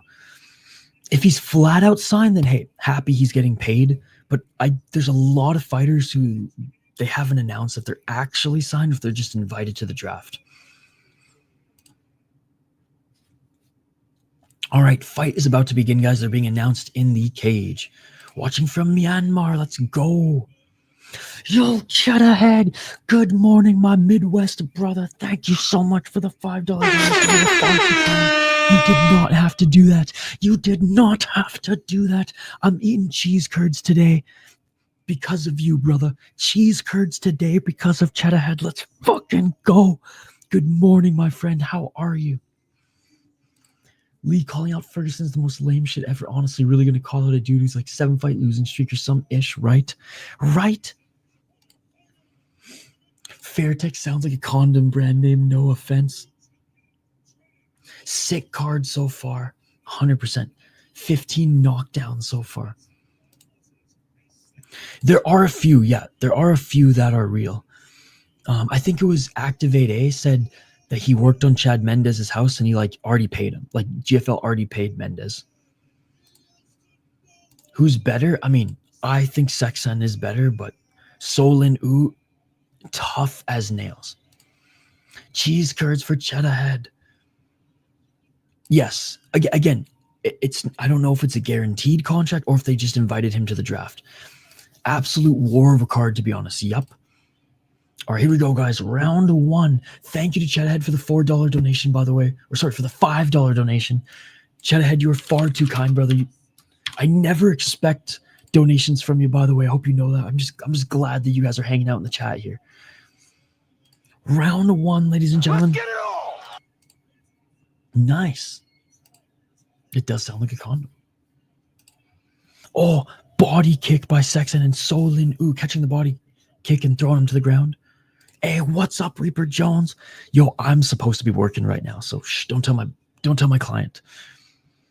Oh, body kick by Seksan, followed by a right hand by Soe Lin Oo. Soe Lin Oo with the 1-2, and Seksan grabbing the kick of his, walking him down. I'm praying for you. Reaper Jones, at least you can rewatch the card on YouTube later. Good to see you, Reaper Jones. Thank you for stopping by. And a right hand by Soe Lin Oo.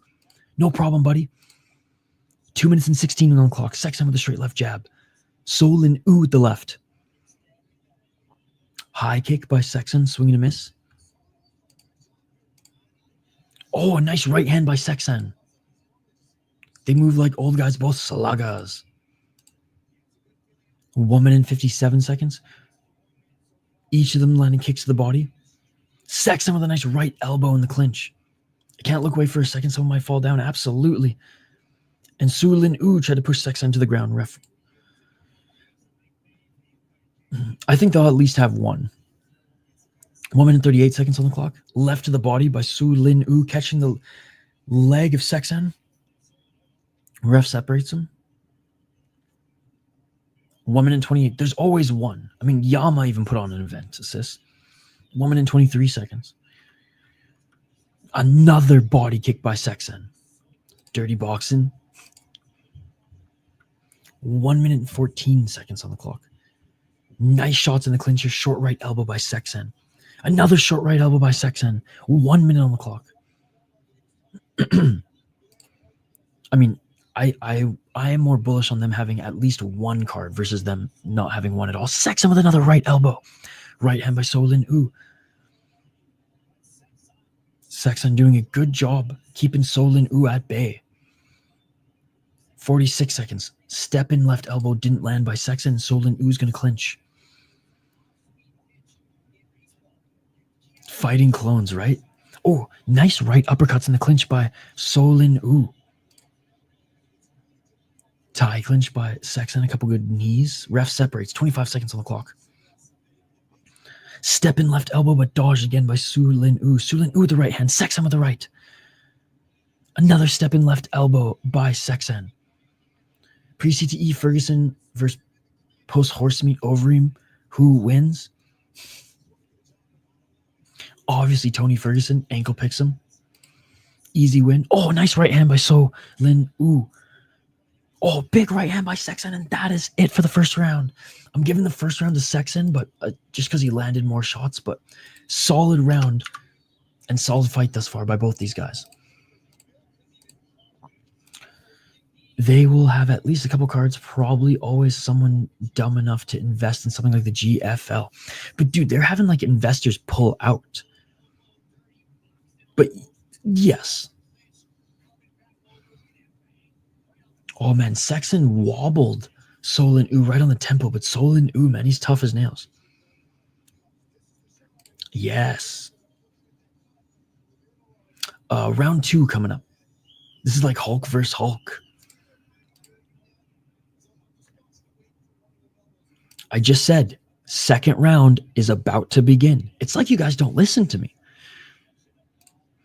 Every MMA YouTuber must bring grass because City Life is the GOAT Trust botched. Oh, thank you so much, Yan. Where's the witch? Round 2, ladies and gentlemen. Let's get it on. He's always off his rocker these days. France boxing, why can't scientists figure it out? There's some promotions overseas that do it. Oh, big shots by Soe Lin Oo. Soe Lin Oo walking forward. Seksan eats a left. Soe Lin Oo clinches. 2 minutes and 39 seconds on the clock. Some knees by Seksan, but turning his back here, Soe Lin Oo. 2 minutes and 32 seconds. Soe Lin Oo. Oh, Soe Lin Oo just ate a huge right hand by Seksan. Seksan tried to land that right again, but Soe Lin Oo with a clear shot to the clear elbow to the back of Seksan's head. But Seksan, he doesn't give a fuck. He's the man who yields to no one. Nice right uppercut by Soe Lin Oo. Nice shots in the clinch by Soe Lin Oo. 2 minutes and 8 seconds in the second round. Oh, nice step in left elbow by Seksan. Seksan with the right hand. Knee in the clinch by Soe Lin Oo. And they're clinching, neither of them landing anything of note. I mean, I'm glad they're getting paid, but I don't like the dress code because I like the individual kits. 1 minute 41 seconds on the clock. Like, I'm glad one can maybe pay off some of their debt, but meh. Some of the shorts are nice, but, you know. Oh, nice right elbow again by Seksan. 1 minute 28 seconds on the clock. They're clinching. Org fight kits are whack. Yes, agreed. 1 minute 22 seconds on the clock. Oh, Seksan just missing with the spinning elbow. And Soe Lin Oo and Seksan have a tumble. Back up to their feet. Oh, look at the left eye of Soe Lin Oo. Small cut and super swollen. Knee to the body by Seksan. Oh, Seksan with the right hand. Seksan with the left. Seksan with the right. Promote individuality 100%. I think the cage could be 50% smaller. Absolutely not. Wholeheartedly disagree. They might as well be fighting in a fucking ring at that point. 45 seconds on the clock. That's the craziest thing I think I've ever heard in this chat. And we've had some fucked up shit in this chat, bro. 35 seconds on the clock. Oh, nice right uppercut by Soe Lin Oo. Oh, nice knee by Seksan. Seksan with the right hand. Soe Lin Oo with the right. Seksan with the right elbow. Knee by Seksan in the clinch. So I'm confused on who's in this fight since they look the same. 19 seconds. And the ref separates. Soe Lin Oo yelling at Seksan saying, let's go, let's go. Back to the clinch, Seksan with another right elbow. Another right elbow by Seksan. Another right elbow by Seksan. And a right hand by Soe Lin Oo. Seksan with a spinning elbow attempt and Soe Lin Oo again with an elbow there at the end of the second round. I don't think you're a piece of shit. I just think that comment's one of the craziest comments I've ever seen.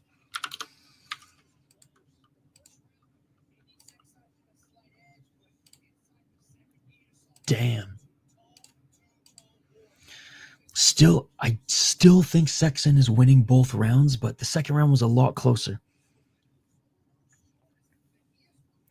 What a motherfucking throwdown, man. All the respect to both. Soe Lin Oo kept elbowing the back of Seksan's head. They're both brawlers, no back down like drunken babies.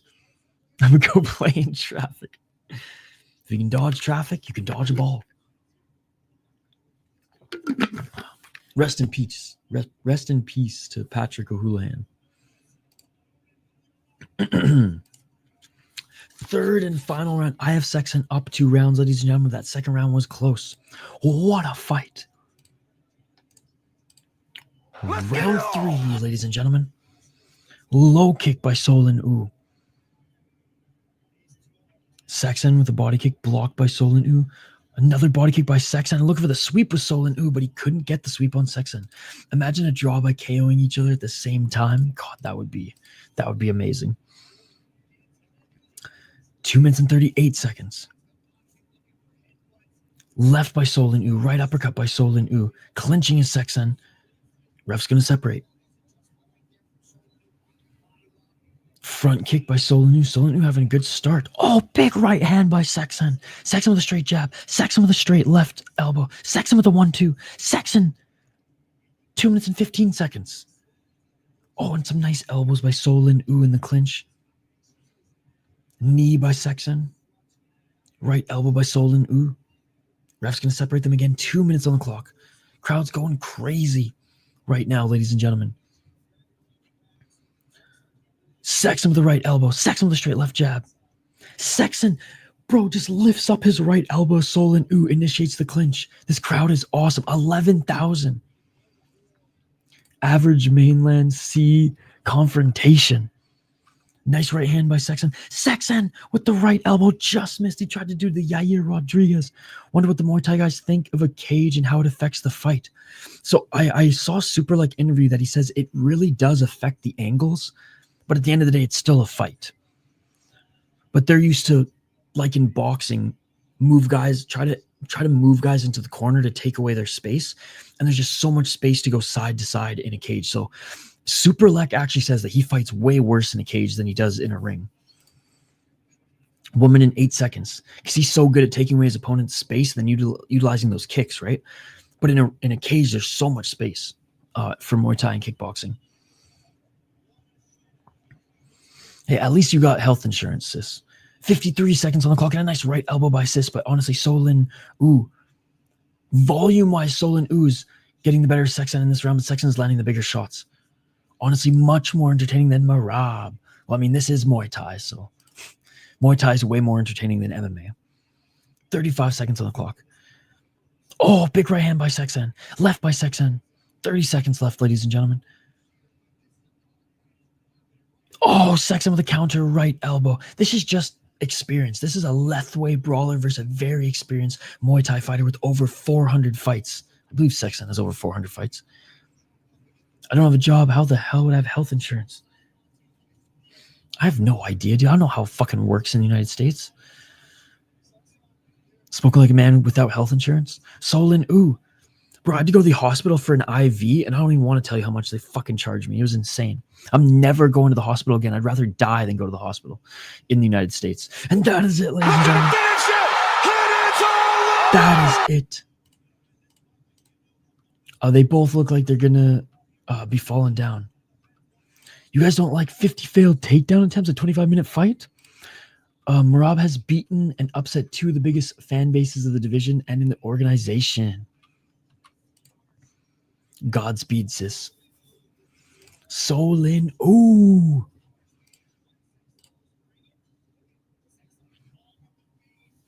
Yeah, bro. In Canada, I could play hockey with the boys, cut my face, get stitched up, and come back for the third period without having to pay a dime. Here, not so much. This is why I'm scared to mountain bike in the States, because I know I'm going to break my arm and I'm not going to be able to afford a hospital bill. Why does Soe Lin Oo come after car crash so quickly? Honestly, he's just a savage. And I say that in the most respectful way. Because, yeah, he did get into a car crash recently, right? And that's why this fight was postponed. Seksan got this, yeah. And this is not even Thai bias. I think he won all 3 rounds, at least the first 2.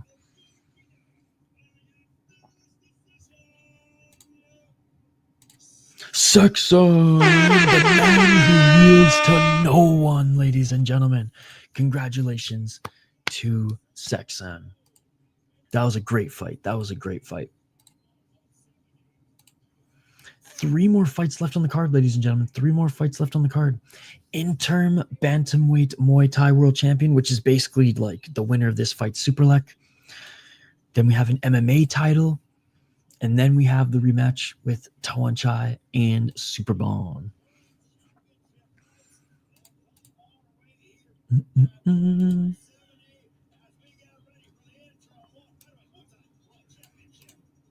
All right, ladies and gentlemen. Nico Carrillo versus Nabil Anane. Both these fighters fucking huge. Nico Carrillo looks like a freaking bodybuilder. Nabil Anane looks like the Slenderman, but with some muscle on him. It's absolutely insane.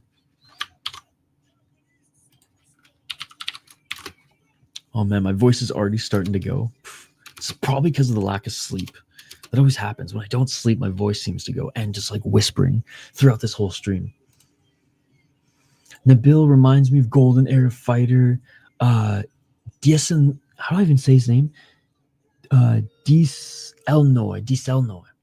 Feeling bad for Smoking Joe personally. Thought he got robbed against Tawanchai, and his career after has been so tragic.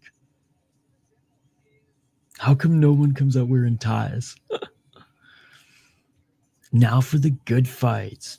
Just lie to the country and hide your earnings and get state insurance. Oh. I'll have to consult some experts on that. That was great, but I want to see some guys in their prime fights. Anane is fast and he's 6'4". Nico. We did a live stream for that as well. We did a live stream for BFL and we did a live stream for the Inoue fight. Dude, I've only slept 20 minutes. I've only slept 20 minutes. Look no further. Oh, exact. That's what I'm going to say. I'll come up to Duluth. We'll have some pizzas. We'll have some beers. We'll have some hoots. And you can teach me how to scam the government. I mean, what? What did I just say? Anyways, very good. He's an explosive rocket hands and a certain connoisseur of livers. Dude, he's one of my favorite boxers. Inoue, Lomachenko, Navarrete, and Zhang right now are like my guys. You said it, not me. Nabil Anane is like a stick bug, but if it crossbred with a praying mantis. I haven't. That is true. I haven't. That's why he's snapping at fools. I need to sleep. Well, I mean, I feel like it's warranted, right? People keep saying I'm too nice. So, like, what do you guys want? Do you want the too nice, respectful Canadian Isha, or do you just want, like, the normal-ass person? Jesse Bam goated. Like, I'm going to call out the annoying people in the live chat. Yeah, they signed... they signed... So, Danis, I saw that earlier today. I don't know if that's a meme or not. But Patricio, they straight up paid. So, like, drafted or not drafted, he's going to get fights. Dude, they have no money. So that's the thing, Cheddhead, don't be fooled by all the signings. All the signings aren't necessarily we've signed you and we're paying you.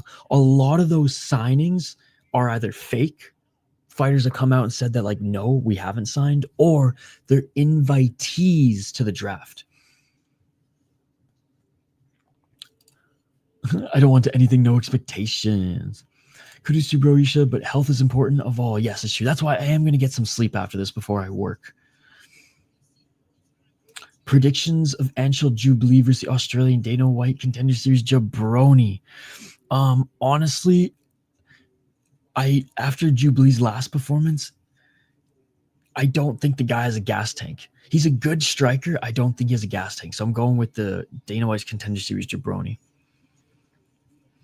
I'm so happy finally he's done with the bullshit personally. Honestly, I want to see siblings fight in one so I know who's stronger.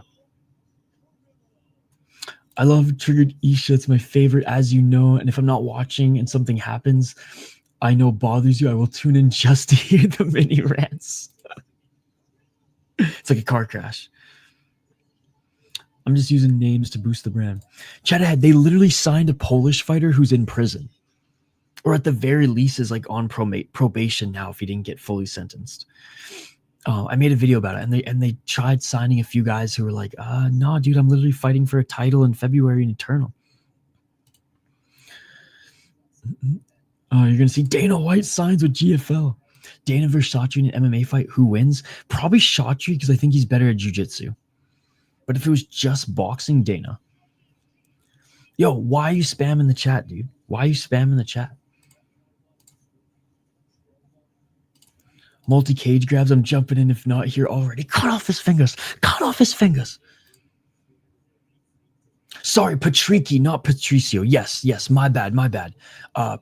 Patrici signed to the GFL, and they signed him like cash. Patricio's still a free agent, and I honestly hope the UFC or Ryzen picks him up. He already has a relationship with Ryzen, and like they would find fun fights for him. I honestly think the UFC would find fun fights for him as well. Testing what? He did lose, but he put on a good fight. Ooh. I like that. Yanez versus Talbot. I like that. Are they the same weight class, though? Isn't Yanez... Oh, yeah. Yanez is 145, so yeah. Bro, stop spamming. All right. We're putting you in timeout, bro. Actually, wait. You spam one more time, I'm putting you in timeout, brother. Pitbull could sign with Street Beefs. Honestly, Patricio could sign wherever the fuck he wants. He's a legend. All right, let's get to this next one. Yo, what's up, Naro? Good to see you, buddy. Good to see you. Again, making this an interim title is just kind of a waste, in my opinion, because like this is just like the fight to see who fights Superlek, because like Nico was supposed to fight for the title against Superlek. Superlek had to pull out. So yeah. All right. See you later, bud. I'm always worried about Nabil Anane. His body always looks like it's going to snap at any moment. The King of the North. All right, Nabil making his walk out now. I mean,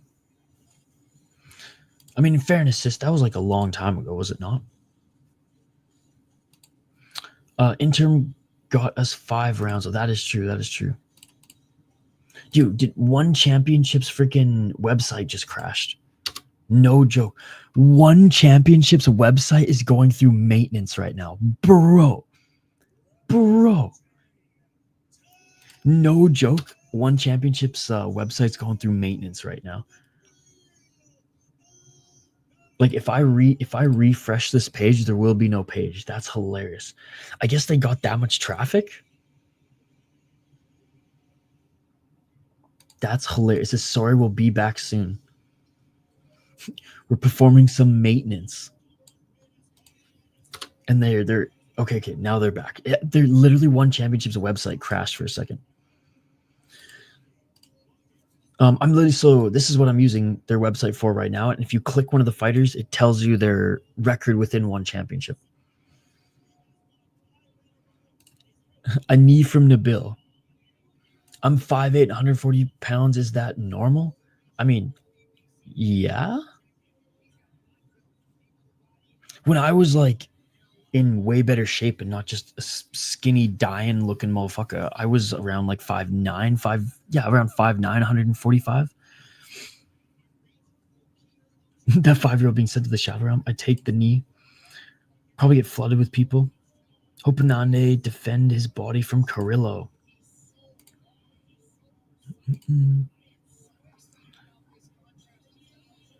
I mean, yeah, I will say it was pretty fucked up, sis, but like I'm not judging the guy on his fighting based on some weird shit he posted on the internet.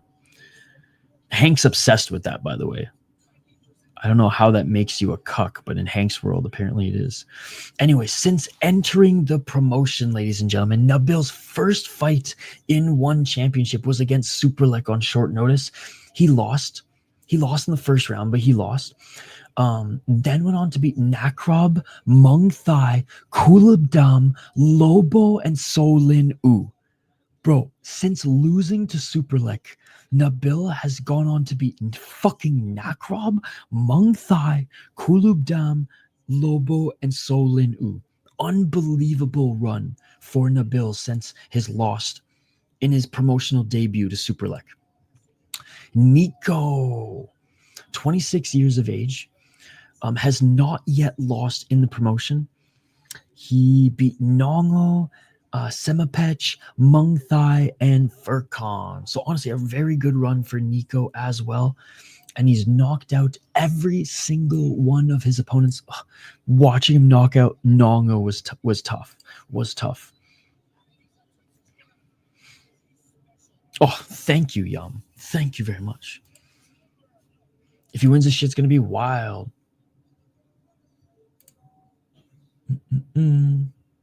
Honestly, if one went with the Bellator route, in which fighters could have their own brand deals and sponsored, they'd have more money right now instead of losing profit. Yep, they used to allow that.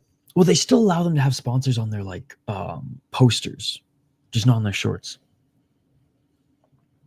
This guy's limbs are so long. When I got into Muay Thai, I heard Rodtag's a K artist. Later found out Rodtang's a decision merchant, but he's very entertaining. I would kick the shit out of his long legs. I don't know how you're going, Ish. I feel like I'm a crash running on an hour and a half of sleep. Dude, I'm running on 20 minutes of sleep. I don't know how I'm doing it either. Anane Muay Thai idol, Super Lick. That's why the moment one called him to face Super Lick, he accepted it with no doubt. And he was only 18 when he fought him. Or maybe he was 19. I thought they could have them on the shorts, but they had to be small. Was it limited? I'm probably wrong. I mean, they might be smaller limited. I don't know about the shorts. I'm not going to lie. I do know they allow the posters still. All right, Nico making his walk out now. Who do you guys got in this one? Man, I'm leaning Nico, but like Anane is so hard to fight. It's so hard to fight training partners with his size, right? But Nico has that power, dude. Yeah, man. Anane 6'4", 80 inches of reach. Well, I mean, Nico is not a bum. Anane, I wish for one to have better marketing team. Getting in on Nabil going to be an issue. If young dude can be patient, maybe he can get Nico to get impatient and run into something. It's Thailand because I don't think he gets knocked out. Whoa, just joking.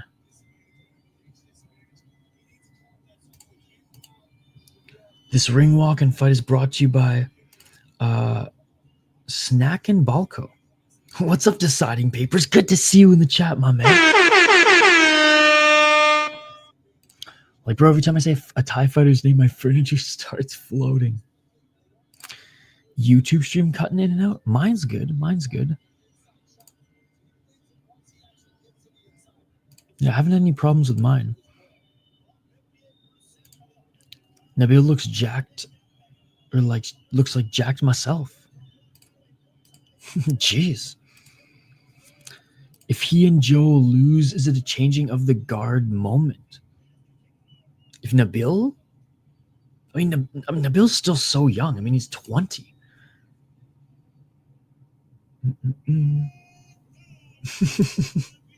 Oh, that did sound a little sus.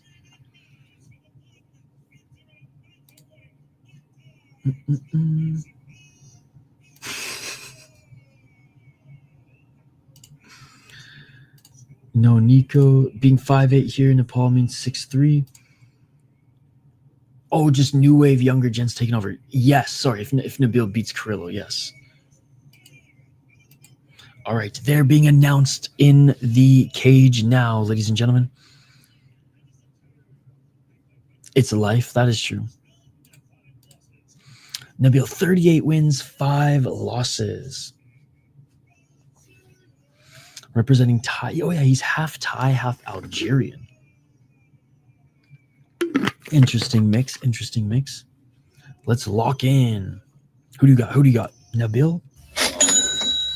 I'm going to go Nico on this one, but I'm kind of rooting for Nabil.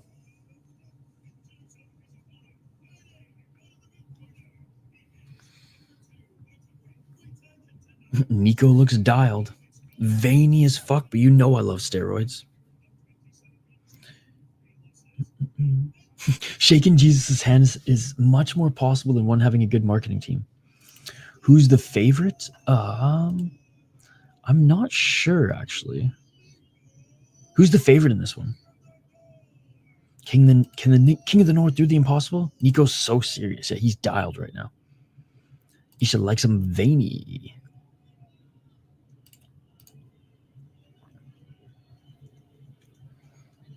Oh, man, Nabil's so tall, dude. It's just crazy. He just towers over everybody. And like Nico's a big dude as well. All right, here we go. 5 rounds if needed for the interim Muay Thai Bantamweight Championship, ladies and gentlemen. They're all juicy, man. Yo, what's up, Jelani? Good to see you. I've been actively fighting in some Lethway Muay Thai back in Thailand again. Let's go. Let's go. Glad you've been being active. It's good to see you in the chat, man. Hope all is well. Hope you had a good holidays, even if you're actively fighting. Nice left jab by Nabil. Low kick by Nabil. 2 minutes and 40 seconds on the clock. Thank you, buddy. 2 minutes and 34 seconds. Pick 'em odds. All right. I think that's fair. Nabil swinging a miss. Low kick. Each of them landed low kick. Nabil with the right hand. Oh, Nabil with a nice right to the body. Nico, good job checking the leg kick. I'm going to sleep. I'm watch tomorrow. I have shit to do tomorrow, such as sleep for 18 hours. Hey, thank you so much for hanging out with us, Patrick. We'll see you tomorrow, buddy. Finally found some time to join the stream. We're happy to have you here, especially for some Muay Thai. Nice right hand by Nico. Nice right hand by Nabil. A nice 1-2 by Nabil Anane. 1 minute and 48 seconds on the clock. Oh, a nice 1-2 and a left to the body by Nabil. That range is helping him out here. Lady made me food. Check back and review this one after eating. Sounds good, buddy. What's up, Craig? If Nico wins, will he get a shot at Haggerty? No, he'll get a shot at Superlek.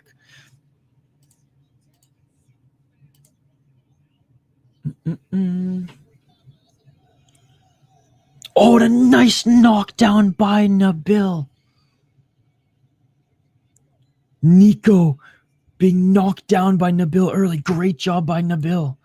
Looks like he's hunting for the solo shot. Oh, and Nabil with the high kick as well. And Nico catching the kick.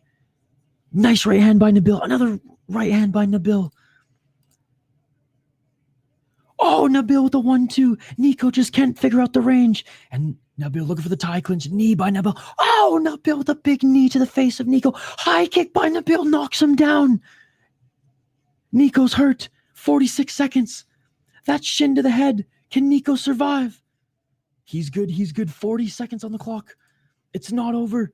Not over yet. Right hand by Nabil. Can he knock down Nico one more time? 32 seconds on the clock. Nabil with the right. Nabil with the left knocks him down. It is all over. And new interim champ. He will be fighting Superlek again, and he dismantled him. Nabil is the real deal. James motherfucking Neal. Oh my God, he destroyed him.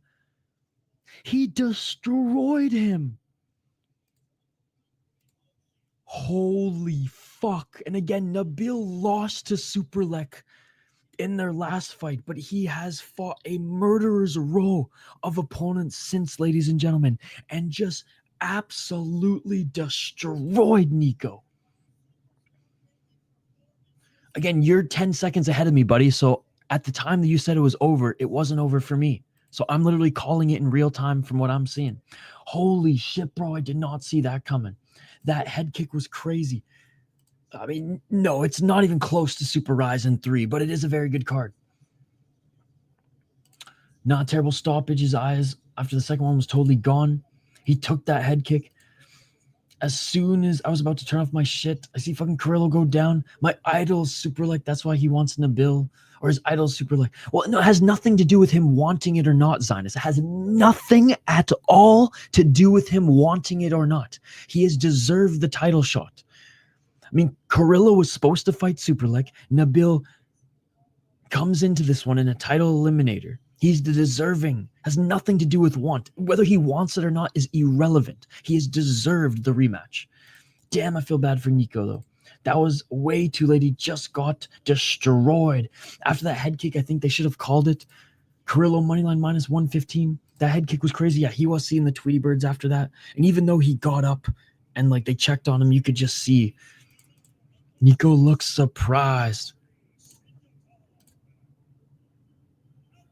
And again, I think it's a little bit silly, like awarding the belt here, because this was basically like, I mean, it's Superlek's belt, right? It's the interim belt. Horrible bets on this card for me. Recently, KSW Epic and Super Ryzen 3. Nah, Superlek gonna have a problem with him this time. I think this time it's gonna be different for sure. But Superlek got him out early before. Because Superlek's good at range. So it's just going to be interesting to see who lands the kicks first. Nabil promised he wants Superlek after this. Destroy Nico. Now it happens. 50K. I mean, the reason Nico took this on short notice was to get the belt so he could fight Superlek. I'm giving double bots. What I'm saying is him wanting it is irrelevant, Zionist, because he was getting that fight anyways. Ryzen.tv, I just buy the pay-per-views. It's $15, $20. But yeah, Super Ryzen 3 was one of the best cards I've ever seen. KSW Epic was really good too. UFC 300 was good. But I think Super Ryzen 3 was one of, if not the best card I've seen recently. I mean, KSW Coliseum 2 was a pretty good card. What a fucking card. How awesome has this card been, Jay? Big shout to Jay, by the way. He had 500 people watching the Inoue fight with him. That was awesome to see, brother. Glad you got a lot of action and a lot of viewership, and live viewership as well on that card. That's a bonus if I've ever seen one. Honestly, 303 is a good shout out as well. I mean, good card. I don't even think it comes close to Super Ryzen 3 or KSW Epic personally. Let's go. UFC Tampa, Macau 170, best I've ever watched. Oof. I mean, again, good cards. Not even in the same stratosphere Super Ryzen 3 and KSW Epic, in my opinion. It should be on YouTube. If you can't watch it on YouTube, fire up your VPN, set it to the United States. 303 was good, though. It was a very good card. But again, I don't think it's even in the same stratosphere as KSW Epic or Super Ryzen 3. Superior rule set, man. Unified rules, by definition, cannot be a good card. I mean, cannot be the best card. It can be a good card. It can be maybe even a great card. But fake MMA rules will never, ever top a card that has superior rule set action. I haven't had a girl scream like that since, well, ever.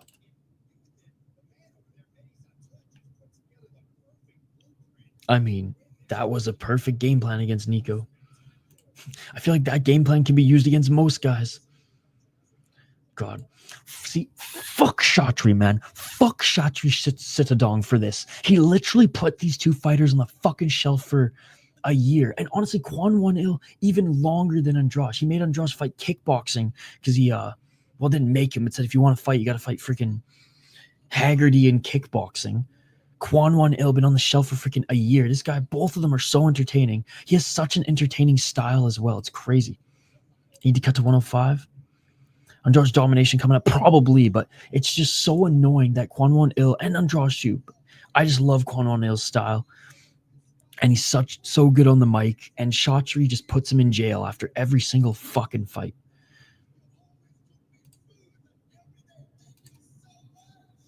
Oh, Nabil giving the belt to his I mean, that must be his dad, right? Because I mean, this guy's tall as fuck too.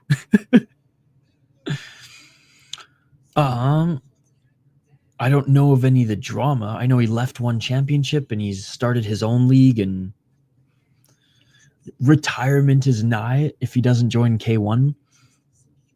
Sound like a dying cat at the end. I was just going to say, okay, that must be his dad, his Algerian father, who's fucking huge. He gave his dad the fake belt.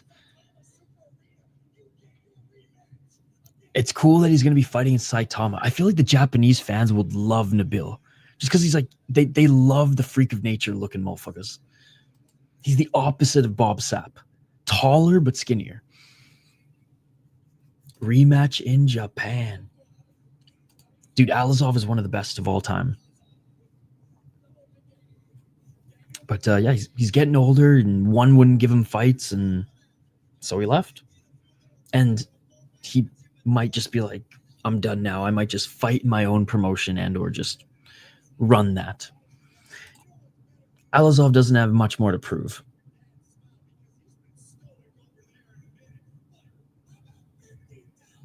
$50,000. Let's go. Tall man means little feet. Thoughts on Tension? Awesome kickboxer, doing okay in boxing now. I'm excited to see his brother continue to fight MMA. Dude, this announcer is the fucking bomb. I love him. All right, we'll switch over to Tapology for this rundown. We'll switch over to Tapology for this one. All right, 2 more fights left, ladies and gentlemen. 2 more fights left. Again, is it confirmed, guys? I need your help, chat, because I like that was announced when I was streaming today.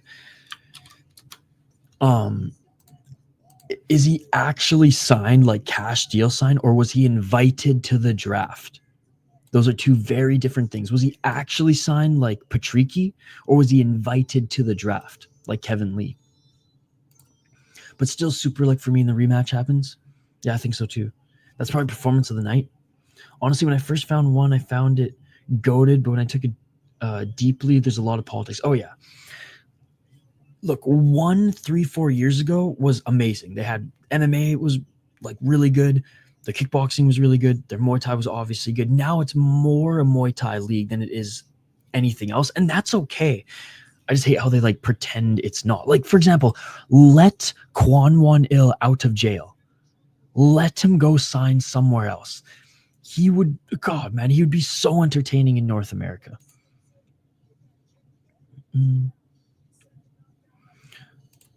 Not really. Like, there's some fighters who've been vocal about getting that money, straight cash, homie. Basically, you got to start messaging fighters and be like, did you get an advance check? If you got an advance check, then the draft really doesn't matter for you. They got to speed this up. I'm fighting to keep my eyelids open.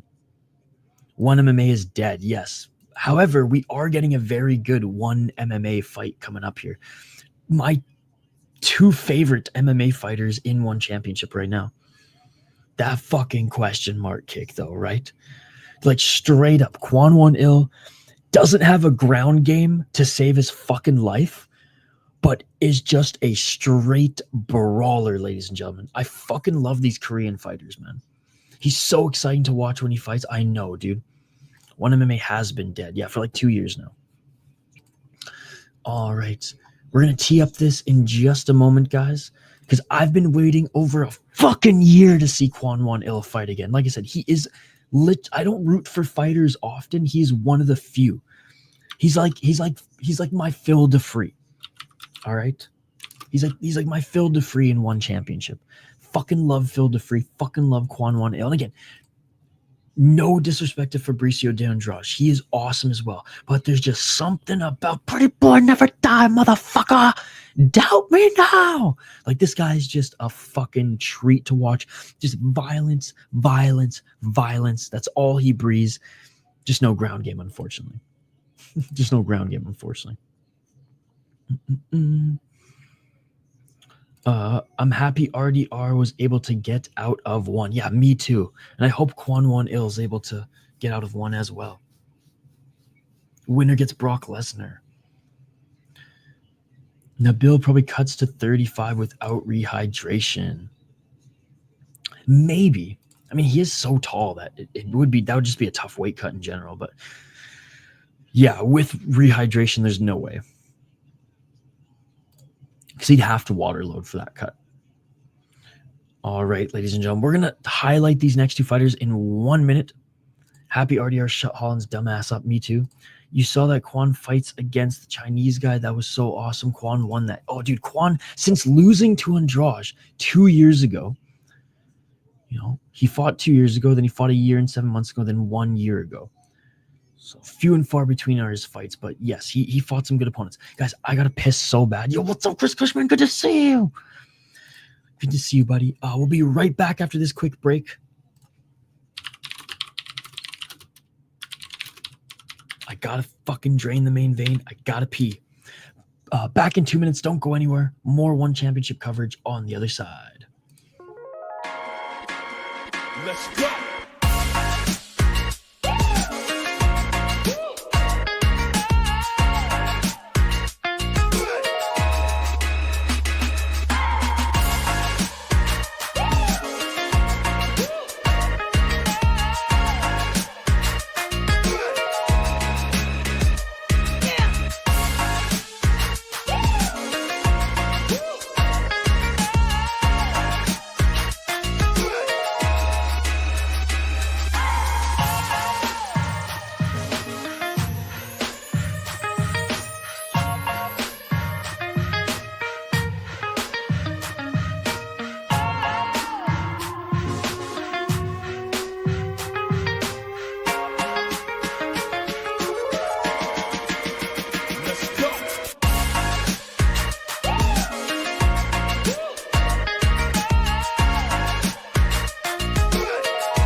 And we are back live here on the City Light Project YouTube channel for the co-main event of the evening. And one of my favorite fighters in mixed martial arts, Juan Ill, ladies and gentlemen, is getting the rematch against the champion, Fabricio de Andrade. Juan Ill, 14-4 as a pro. He's the pretty big underdog in this one, only 29 years of age, and one championship is wasting his goddamn career. Fuck Chatri for putting Juan Ill in jail every single time he fights. He lets him out and then puts him back in jail. He's one of the most exciting fighters to watch because he's just all violence, no ground game, unfortunately. And when him and Fabricio de Andrade fight, I mean, it is fireworks. Juan Ill definitely should have, and I'd hope that he prepared a little bit more of his ground game for this one, because Fabricio de Andrade, just though he has a kickboxing background, does have good grappling and better grappling. But Juan Ill, whether he wins or loses, pure violence, ladies and gentlemen, pure violence. God, I wish he was in North America. He'd be an absolute star. 12 KO TKOs, 1 submission, 1 decision, 9-4 and 1 championship. Beat a 7-4 guy, 10-2 and 20-9 to get his title shot back. All finishes, ground and pound, knee and punches, fucking on the feet shots there. And he went on a 3-fight win streak to fight Fabricio de Andrade the first time, and yeah, liver kick by Andrade in the first round was able to put him out.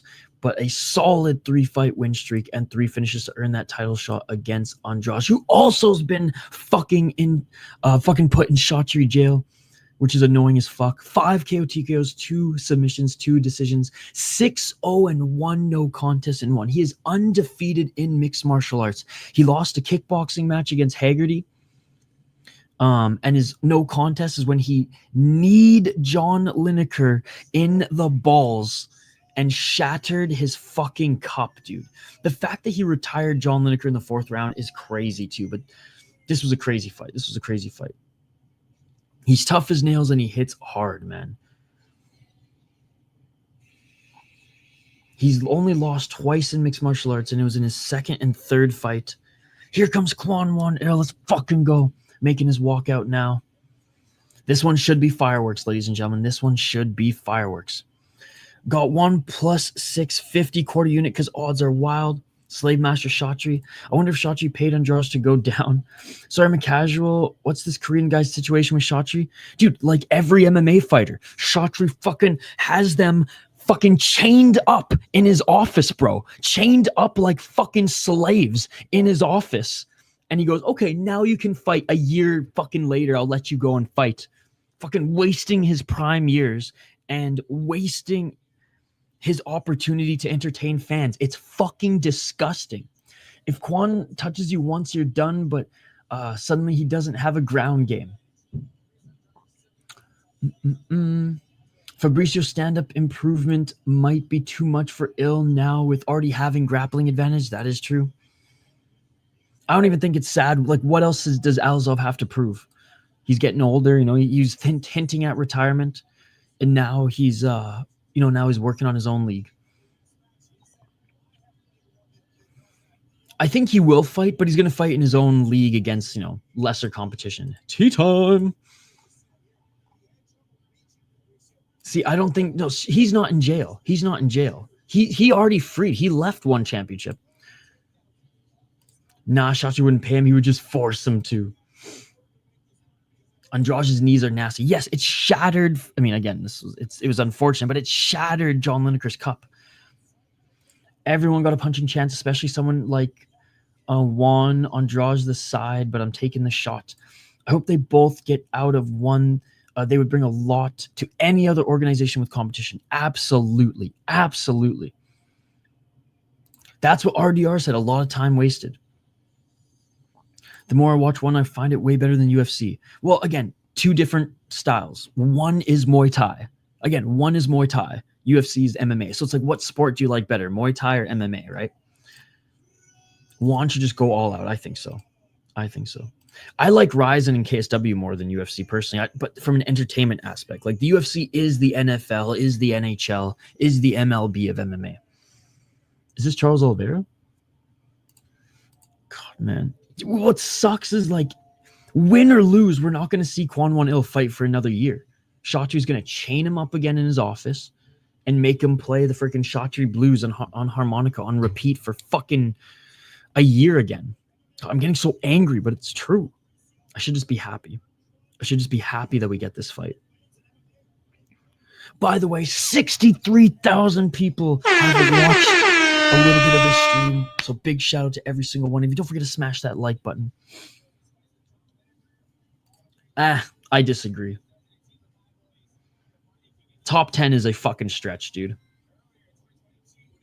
Top 10 is a stretch. Now, he beat Lineker, right? But I don't even think Lineker could crack the top 10 these days. Maybe 15. I mean, top 10 is a stretch for a guy who hasn't faced that level of competition other than Lineker. Here we go, win or lose. Let's go, Kwon. Do I think Andrade could compete? 100%. But to say that he'd be top 10 right away, I'd have to see him against someone in the top 15 to be like, okay, you got what it takes.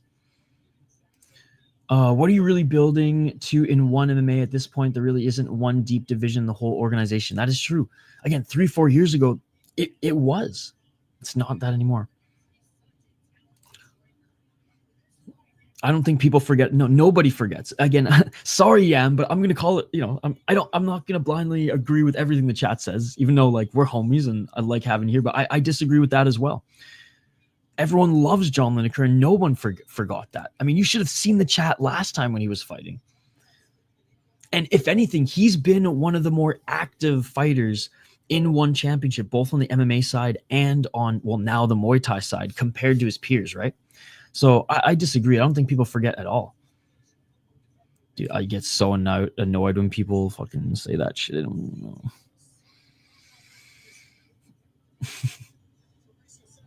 Fucking fraud checked, robbery, and people forget. What's the other one? Everyone hates Izzy, but they can't stop quoting him too. People forget, man. But no, Hands of Stone is well loved and respected. Yeah, I just don't think anyone forgot. No, you don't have to apologize. I'm just saying, like, if anything, I'm apologizing because I don't want you to think that I'm just like ragging on you. I'm just saying, like, I disagree. That's all. Yeah, everyone hates on Izzy, yet they always say trust. I just think like whatever Guru says and people who follow him, that's what they say as well. Bow to your ruler. All right, here we go, ladies and gentlemen. Co-main event. But yeah, no, you don't need to say sorry. You can disagree with me, and you can even say, Isha, you're a goddamn fool. I disagree with you, and that would be okay. No. It's all good. It's all good. How do I rate this card so far? Fucking like 8.5 out of 10. Maybe even 9. Oh, let's go. Juan Ill, ladies and gentlemen. 13 finishes and 14 wins. God damn it. That shit beautiful than a motherfucker. Beautiful.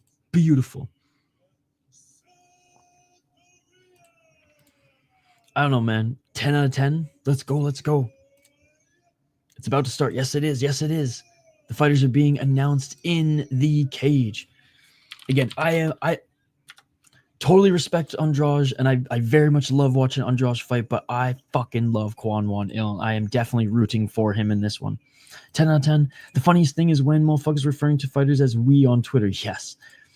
Rapper 38 Spesh says that shit in his songs as an ad-lib all the time, and all I think of is fucking Hank totally ruined it for me. I don't want to keep mentioning his name, but yes. That's why if he touches you once, you're done. Yeah, the Guru stands are just followers and quote machines. And edgelords. That's the thing. Like, the Guru's definitely helped grow this channel, and he supports this channel. I got nothing against him. I know he's not everyone's cup of tea. I don't watch all his content, but there's certain series that I do like, and I do think he knows his shit. But yeah, the stands are annoying. I didn't know Andrade was 9-2. Yes.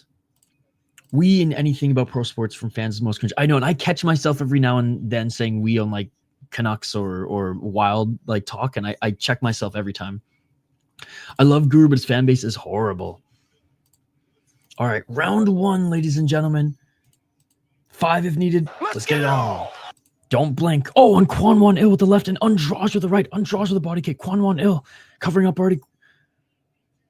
Nice striking by Andrade. Andrade with a nice right elbow. Juan Ill with a body kick. Dude, this is not going to be a long fight. These boys are scrapping early. Great counters here by Andrade. 1-2 by Juan Ill. Oh, Andrade with some nice boxing. Knee by Andrade, and Kwon Ill was going for the clinch there. 4 minutes and 28 seconds on the clock. 4 minutes and 24 seconds. These body shots. Oh, again! Liver shot again. You've got to be kidding me. No way. No way. Again, bro. Andrade just beat Kwon Ill the exact same way he beat him last time. Andrade just beat Kwon Ill the exact way he beat him last time with the liver shot. That's literally how he dropped him. That's literally how he beat him the first time. No, I mean, props to Andrade, man. He looked like the faster and more polished striker. This guy's a fucking beast and levels above everyone in this goddamn promotion. But my boy Kwon Ill, bro. My boy Kwon Ill. Damn. He's gotten better on the feet, too. I think he really harnesses the Muay Thai style. It showed there, man. It showed there. Damn. Back to jail for 12 months. A lot of the fights are. Oh, I wanted to see more of a war, and I'm never going to hear the end of this from Stamkos on Twitter. Again, I got nothing against Andrade, man, but like, fuck! Brother at least tried to grapple. Dude, that liver, that's tough. Exactly the same way he lost the first time. I fucking love the body shots KO. Oh, it wasn't a knee. It was a straight up left to the liver again. Dude, look at that. Okay, so it was a liver kick was the first time he lost, but like a liver KO. Oh, man. That's tough as a fan of Kwon Ill because now Chatri's going to fucking chain him up in his office again and we won't see him for a year. I mean, after that, you just have to let them brag. It's deserved after that.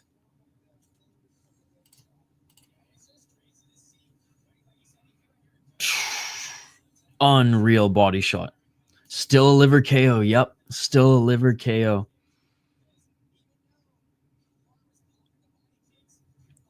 So he was blocking the body kicks well.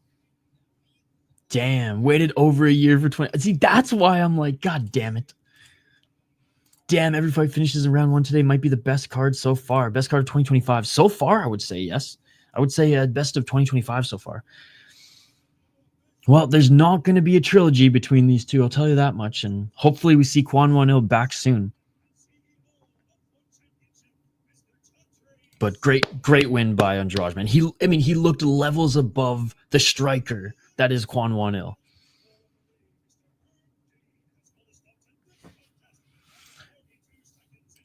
But like, what else is there in one for Kwon Ill? Nothing. He worked his way back for a title shot against the guy who beat him brutally last time. Fucking go to Ryzen. Go to Octagon. Shit, man. Go tear up Road FC. Andrade hurt him with that big kick to the body, then the knee to the body, then the finish it with the punch to the body. He was, in fairness, he was blocking those, like the kicks and the knees. I don't, I'm not going to say he didn't hurt him with those, but definitely was like conscious of it. And as soon as he let that guard up, boom. Juan looks much skinnier. Yeah, Andrade is fucking a beast.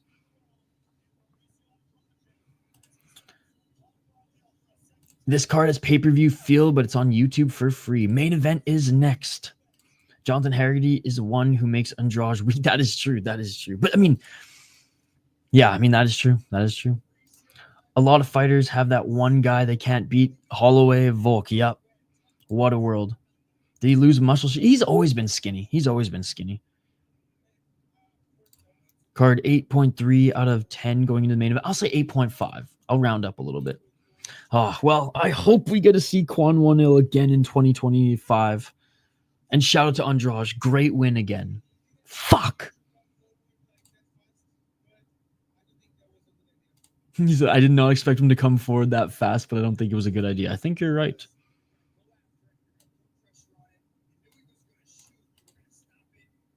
Best card I've ever watched. I was going to say 8.5 if we get a good main event. There you go. There you go. Man, that boxing comment with the switch stance as it happened, next level striking right there. Andrade is complete now and a problem for anyone, anywhere. Dude, I agree. And he's only 27 denial. The thing is, like, a little bit. Unfortunately, it's not on Wednesday. Let Andrade be in the UFC. I didn't go anywhere. I didn't go anywhere.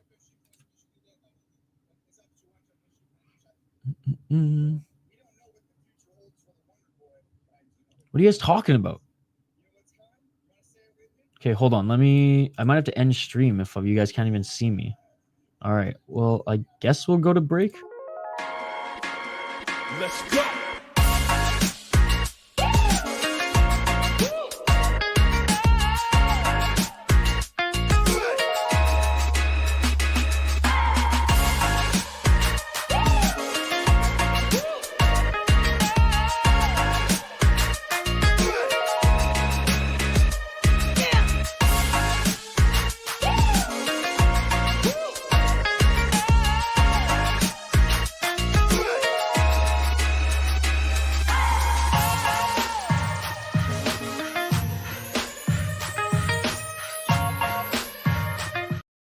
I don't know what's going on, guys. On my end, I have no issues, but let me know if it's still bad and we'll just end stream.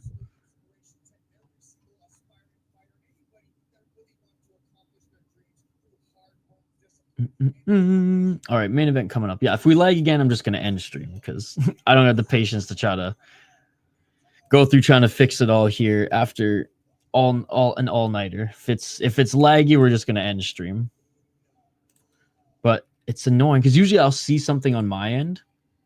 I don't see anything on my end, so that's annoying. But if it happens again, we're going to bed. All good now. Sweet. Andrade asked for Stephen Loman next. Ooh, that's actually a good one. That's a good one. It was weird leg. It just stopped, not jump usual, then start again right clean. Huh. Interesting. Just a hiccup. Okay, okay. Hey, back. Scared me for a minute. Scared me for a minute. Because, yeah, usually I can see it when it gets grainy. It tells me. But that's weird that it just had a straight up freeze. Let this man sleep. No, you guys aren't holding me hostage like Shotri. There's only a few seconds. Okay, okay. Scared me for a second. Sis scared me. Because usually when Sis comments that, it means it's like, it's bad. It's bad. It was hockey that killed you. If I'm going to die on stream, it's going to be hockey from home murdering me. Repeat your Andrade praise when you responded to my comment. I wanted to hear it. Which one?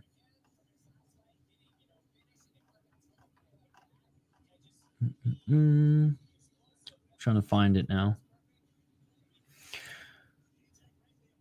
Oh, what I was saying was, yeah, and he's only 10-2, right? Like he's only fought 7 times in the last 5 years in one championship. Like in any other promotion, he probably would have fought a little bit more. He's only 27, so like he's still just gonna get better, and he's already undefeated in one championship, beats Lineker, and he's already like taken a step up, just absolutely dismantling Juan Ill that easily. So he's too good for one championship's MMA right now. Main event next, ladies and gentlemen. Dude, now I'm fucking terrified that hockey from home is gonna kill me. Like every little like footstep or anything outside of my room here, any crack, any creak, that would be a perfect season finale to the City Life project. I feel that's good and bad, or I feel that's good and bad good for time to train between, bad for not facing enough diverse adversity. That's why, because then like if he does, say go to the UFC or one somehow gets an influx in like top tier talent, it's like, is he ready for that? Because like we saw, like, okay, he looks good at striking against MMA guys, but then he goes up against Haggerty and gets fucking smoked, right? In kickboxing, but still, I'd be scared to. Haven't seen Hockey in chat in a while. Imagine what she's planning for the break-in. Well, I mean, she was here early in the stream, but she is planning a break-in. I think the penalty kicker gets finished here.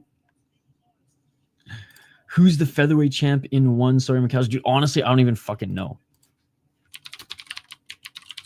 You're not a casual. I can't keep track of one champion. Like, I don't care about one championship's MMA anymore.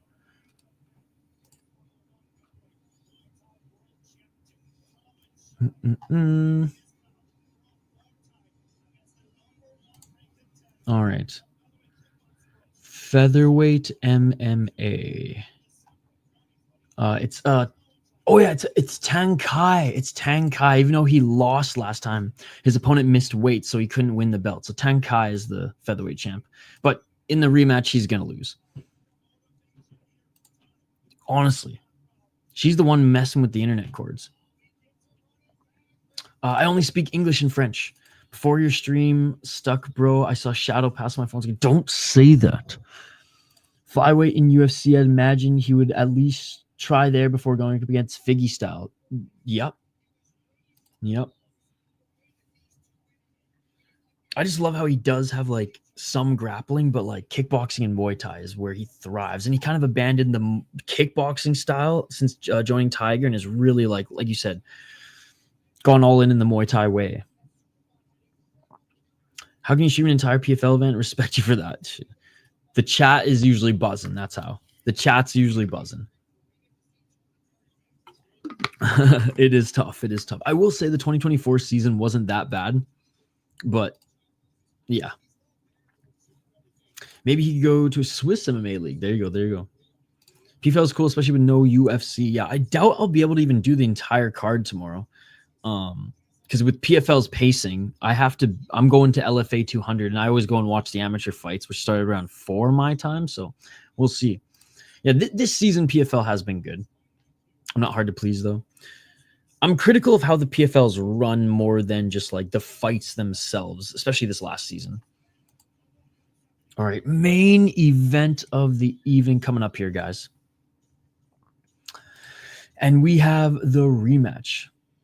Yeah, well, they just changed it up again too, so prepare to be even more confused. Pick now for the main event, bro, Isha. So we got Superbon, ladies and gentlemen. Let's do a proper rundown here. We got Superbon, ladies and gentlemen. Absolute legend. 34 years of age, 152 wins. 152 fights, 116 wins, 29 by knockout, 36 losses. He was 116-36. And his last opponent was against Jojo, who he beat. He also beat Marat Grigorian. His last loss was to Tawanchai via majority decision. But I think a lot of people thought that fight was way closer than it was. He beat Marat twice. And realistically, in the last few years, his only losses have been to Alazov and Tawanchai, which no shame in that for Superbon. But he is getting a little bit older. And Tawanchai, 25 years of age, ladies and gentlemen. 164 total fights. He actually has more fights at 25 than Superbon. 131 wins, 31 losses.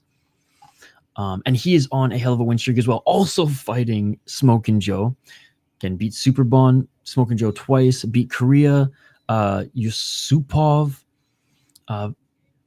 Pechmorokot, Nick Larson, and Semapech. So and he lost to Sidichai, which no shame in that.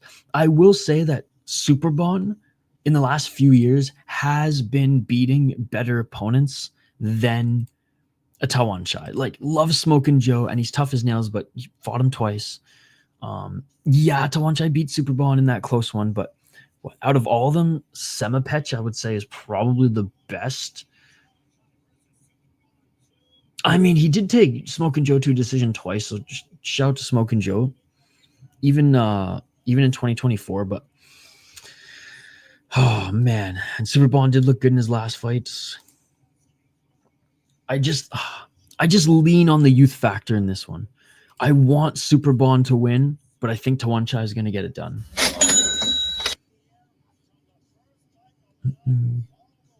I lied. Penalty kicker for the win. Official pick. Lock it in. Let's go. Grand Prix is definitely the better format. Yep, I agree. You seen that salty comment from Superbon about Alizov? No. Tawanchai minus 240 might be a little crazy. A little bit. Good pick, Superbon, for me as well. This is Rod Tang rules. I wish we had UFC. Can't lie, the PFL setup is much better. It is a lot better. Yep. Why are these Muay Thai champs so young? Because you can legally fight. Hey, what's up, Stamp? You can legally fight pro Muay Thai at 9 years old in Thailand. So a lot of these young fighters start literally at 9, 10 years old to help provide for their family. And so by the time they're 25, some of them have like 300 fights, which is crazy. Kwon, why you make me sad? It is what it is. And of course, I mean, if they're in Thailand, they're going to bring Stamp Fairtex in the cage every time. This is the last one, Shane.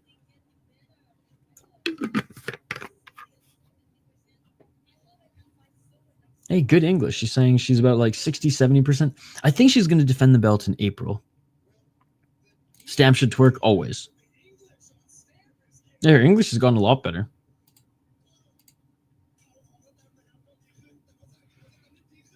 Because they start them from the womb, just like Brazilians are born in a gi. There you go. At age 9. Yeah, fucking imagination. Inoue KO'd a kickboxer this morning. Well, I mean, I don't know if he was a kickboxer or not. I only watched tape on his boxing. The guy did take the fight on short notice. And honestly, he landed some big shots on Inoue as well until Inoue just kind of like woke up and was like, all right, yeah, let me just piece this guy up and get the fuck out. These Thai fighters fight every week. That too. There's not really a commission like in North America that's like, oh, no, you took a lot of damage. You have to take a few weeks off. It's like, no, I'm 10 years old. And I'm going to fight every week for like a few months.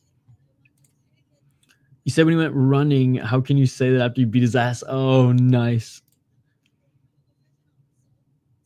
I bet Stamp won't call out John Jones. The dude Inoue beat up today looks like Tenshin Nakazawa. Kind of. He'd kind of like a similar swagger. Goodman fumbled the bag so hard. What a dummy. I know. Twice in a row. That's just what I heard. I don't think he's I don't know he's a kickboxer, but he was 14-2 as a pro boxer. Stamp wearing green contacts. I noticed that. She's got like the crazy eyes. I don't think so. I mean, one's Korean, one's Japan, but his hair was a little funky. I think that's why. He's got the same swagger. Not as racist as the burrito comment I heard on our friend's stream the other night. That shit was racist. Let's go for that. You missed the burrito comment, sis. That shit was fucking racist. If this translator doesn't make you crack a smile, you're not alive. True.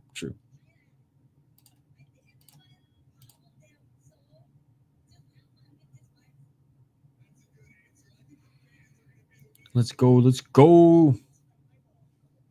I mean, you're in Thailand. Stamp is literally the biggest women's fighting star. Honestly, she's even more of a star than some of the men in one championship. So if she's there, they gotta bring her in the cage. Since I support it.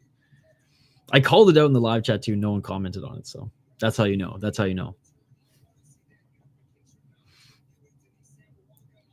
But yeah, Denise Sambuang and Stamp, they're going to have that unification, but I imagine in April.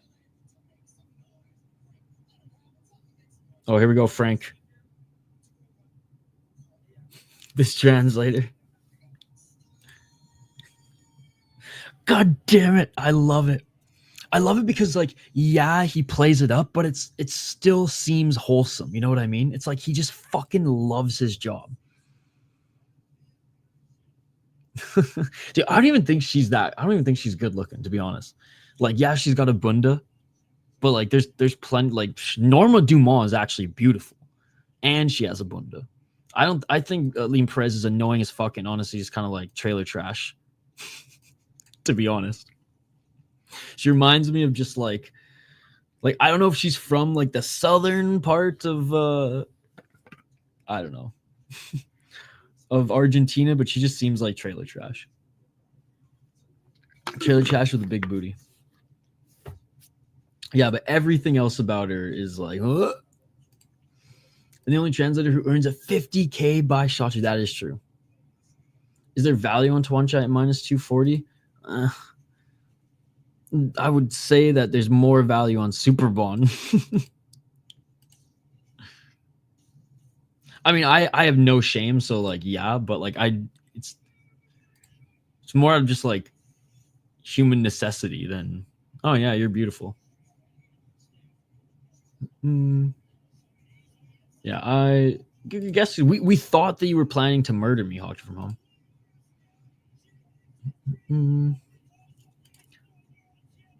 Latinos are the best quality women statistically, and I didn't say otherwise. I mean, she doesn't seem like a good person though. She's annoying as fuck, dude. Like, I don't know. Maybe if she had like a cute, wholesome personality, I'd be I don't know. I just think she's gross. I think she's got a nice booty, but I think overall she's just gross. Do Thailand have the same thing as Japan where it's youthful to have teeth like that? I have no idea. I think it's just they don't have dental plans like we do. What are the odds for this last fight? Superbon plus 190, Tawanchai minus 240. Tawanchai beat Superbon decision in their last fight. Nice hug from home. She is low-key evil, is twerking for Costa in front of her child. There you go. It's just funny too because her manager is also the promoter of Samurai Fight House, and this guy, like, I don't know, he's just too close to his stars. Let's just say that. I think Superbon when I'm rooting for Superbon Shane, but I'm going with Tawanchai. I'm rooting for Superbon. I'm going Tawanchai. The last fight was close. Not a robbery by any means. I'm fine that they gave it to Tawanchai, but Superbon did look good. I'm not 100% sure. Perez's MMA bop. I don't know. I was really hoping she'd lose because I just think even as a fighter, she's pretty one-dimensional as well. She sits on you. That's how she wins fights. Her striking is bad. She doesn't know how to check a leg kick. I don't know. I'm just not a fan. I'll go head-to-head and pick Superbon. Shout to you, Shane. Shane, I haven't slept yet, by the way. We covered BFL, which you missed 2 finishes in the last 2 fights, just saying. Featured fight wasn't that great, but BFL, and then we jumped over to boxing, and then we covered this card. So I don't know if you've noticed. I've not slept yet. Hawk, you had the Glock, indeed. Yeah, similar vibes, except he's not like again. I don't know the age, but just yeah, there's a weird vibe. Hog from home. It's time for she's gonna fucking put me to sleep with that Glock. Hey, what's up, Shane? Good to see you, buddy. Literally says watch party in the title. Next time, read, brother. Next time, read. We're waiting for the fighters to make their walk to the cage. We have the cold open for it. Shane, what the fuck is this shit? Bro, read the fucking title, Shane. You got eyes. You're a smart guy. Nah. Then get the fuck out of here, Shane, and go watch the event. It's free on YouTube. I think Tawanchai should take it, but let's see what happens. The rematch is never the same unless you're Kwon. Emotional damage.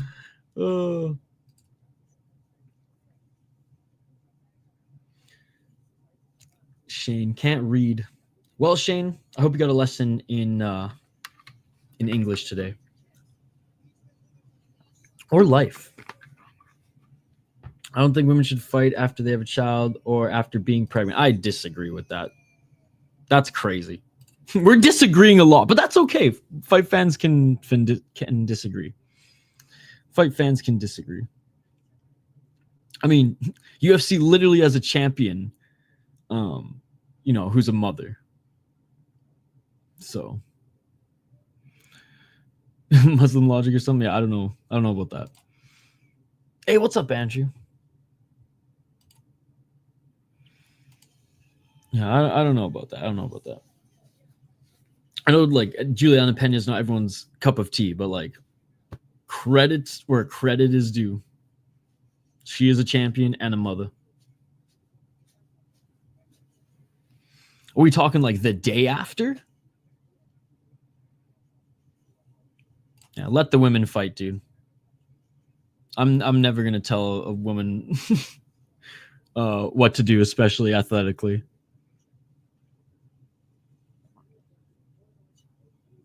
Yes, Andrew, this card has been awesome. This organic frog ranch salsa is fire.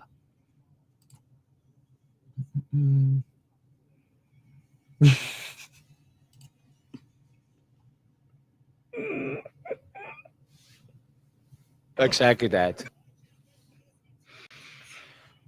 Stop it. It's hot as shit, though. Tawanchai has a tattoo now. I wouldn't say it's shit. Again, wholeheartedly disagree, but if we're talking the day after, then sure. But I like know women who have had kids and like personally and who are athletes who play hockey at high level, who fight at high levels, and who get to just live their lives after like free humans, you know. I'm crying. Haitian, did Inoue box and win? Yes, he did box and he did win in the 4th round. All right. Fighters are making their walkouts now, ladies and gentlemen. Superbon. Again, the audience is always dark in the arena. But you can definitely see that there's a lot of people here for this one.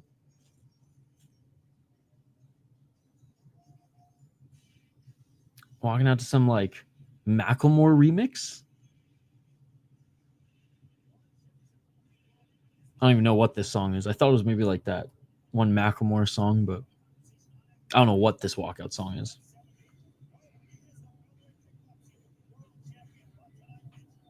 Here we go. Man, he's getting older too. 34, man. 34. Who do you guys got in this one? I'm rooting for Superbon, but I'm picking Tawanchai to get it done again. But you never know. Superbon, like I said, he didn't look outclassed. He didn't look bad in their last fight. Borderline 10 here in Nepal. Nice hug from home. Penalty kicker.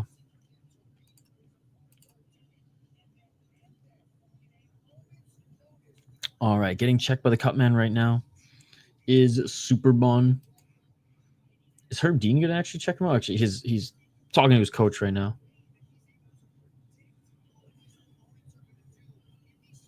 Yeah, it's 10 a.m. right now for me.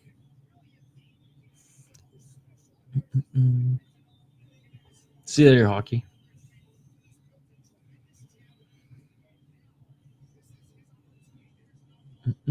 Is Herb Dean doing the last cutman duties here?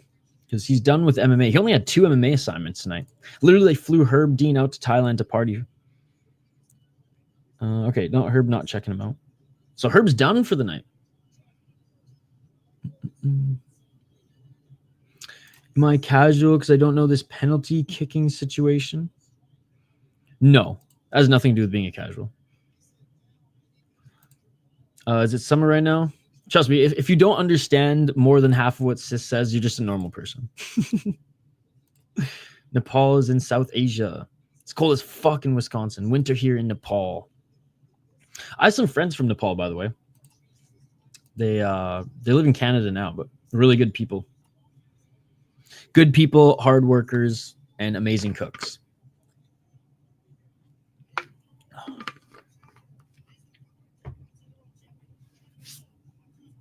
All right. The featherweight kickboxing champion is Superbon, looking to become a two-sport champion, fighting Tawanchai in Muay Thai.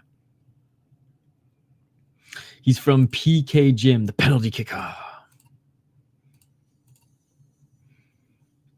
All right, Tawanchai making his way down the hall, up to the one platform, belt on his shoulder. Again, big shout out to everyone in the live chat here. Appreciate you guys.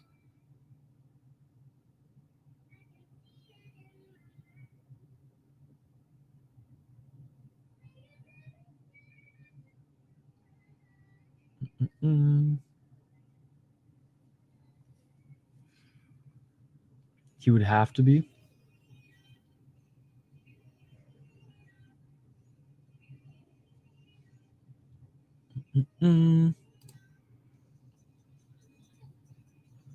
There you go. I feel like, oh, dude, Tawanchai is a freaking rapper.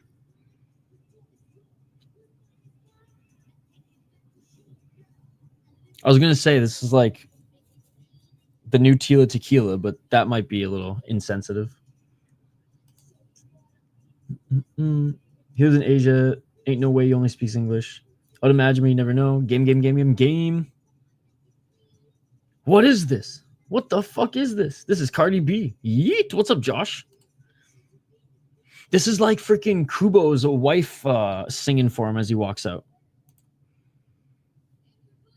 Is this Rihanna?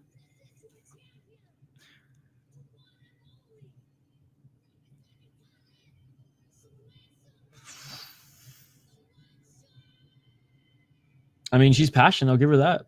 Ty Gloria. What the fuck is this? It's like she's... I mean, if she was rapping in Thai, honestly, I'd be like, all right. But it's like she's rapping in English. What's happening, man? Tawanchai's walking out, and he has a Tila Tequila looking rapper. -7 points for this already. Too damn ready for the blood. Let's go, buddy. Let's go.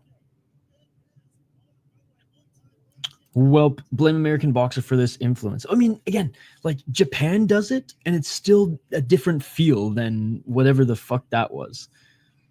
Because I think no one had any complaints when Kubo's ex-wife was walking him out. We got 0 death dances today. What the fuck? I think they're gonna do their walkthrough. Maybe it's because it's not in a ring; it's in a fucking cage.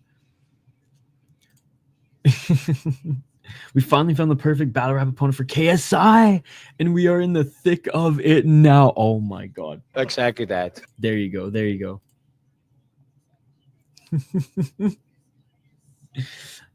I think they might perform a walkthrough here in the main event. We'll see. Oh, it's in the cage. They can't touch the 4 corners. I feel like I've seen one championship Muay Thai guys perform the walkthrough in a cage before, but maybe it's not the norm. No. Again, I don't think it's anything to do with you being an idiot, because you aren't. I've definitely seen it in the cage before, but maybe some people don't, because exactly like you said. According to the mass, Superbon should win because Tawanchai robbed. Sorry for using this word. Jojo and Superbon smoke Jojo. Yeah, but the thing is, like, MMA or Muay Thai or kickboxing math never works. Never works.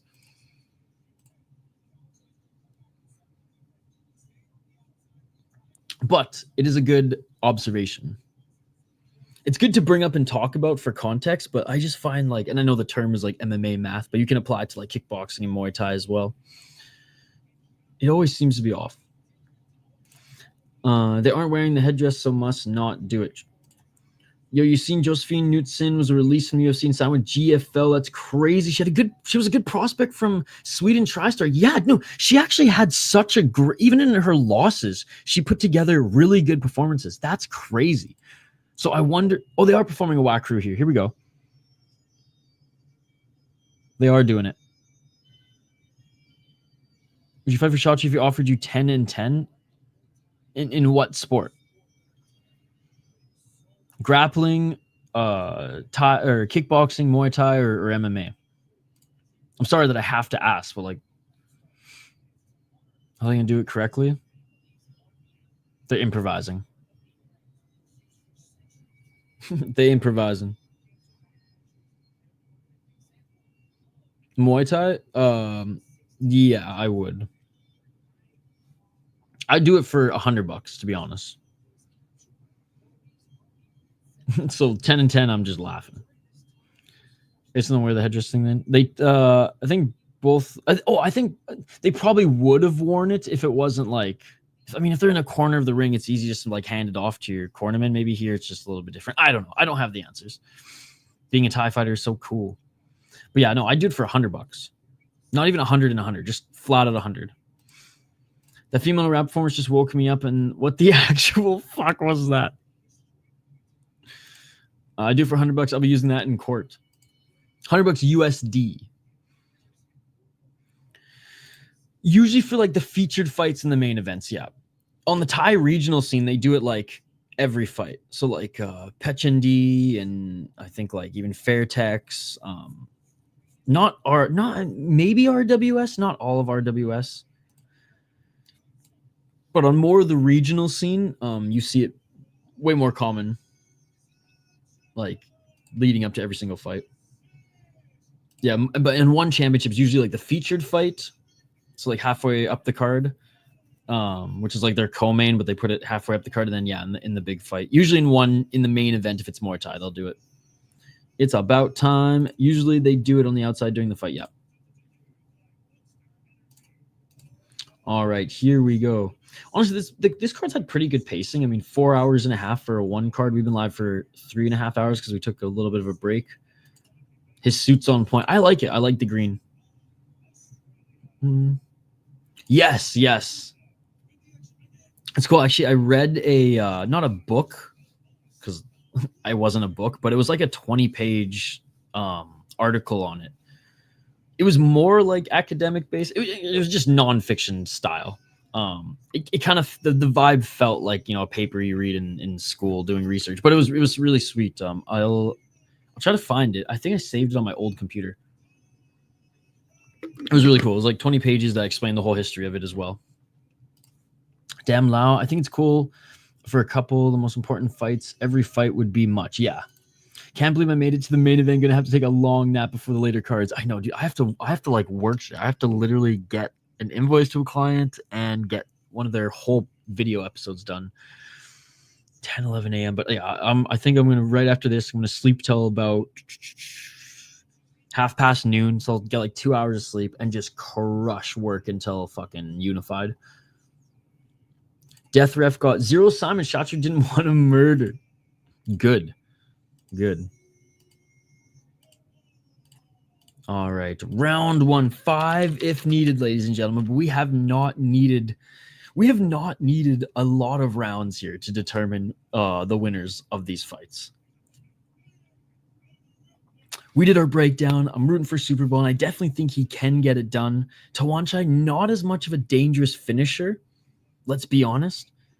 Throughout his career, especially in one championship, Superbon just seems a little bit more dangerous. Not to say Tawanchai doesn't have finishing opportunities or abilities, but he's more of a decision guy. This year's brought to you by...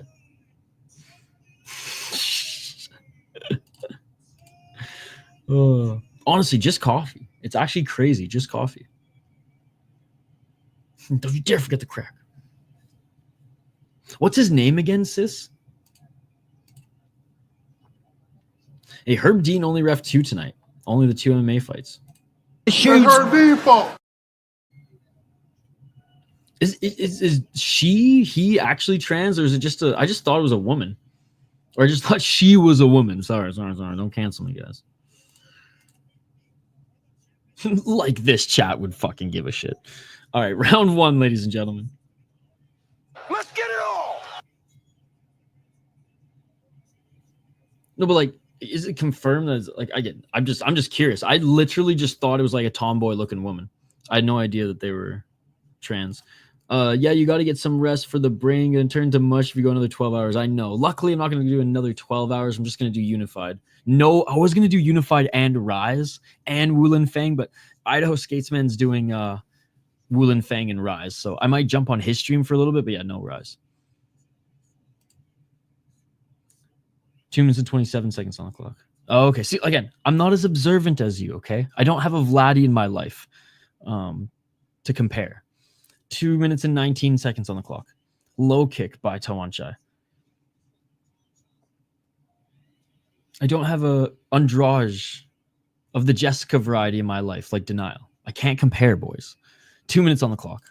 That's why I ask you, the observant ones. Low kick by Tawanchai again. Isha is just a tool for my entertainment. I don't know. Apparently, some ref. I don't know. This is just going off the train is going off the tracks here. Oh God, people are gonna cancel me for that now. He doesn't need sleep. That is true. Oh, a nice body kick by Tawanchai followed by a 1-2.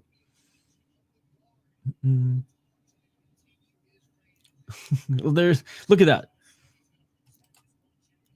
Trans Muay Thai refs are bringing Sis and Granite together. I would have never fucking expected that, but that's wholesome nonetheless. 1 minute and 20 seconds on the clock. Front kick by Superbon. Low kick by Tawanchai. Tawanchai missing with the high kick. 1 minute and 11 seconds.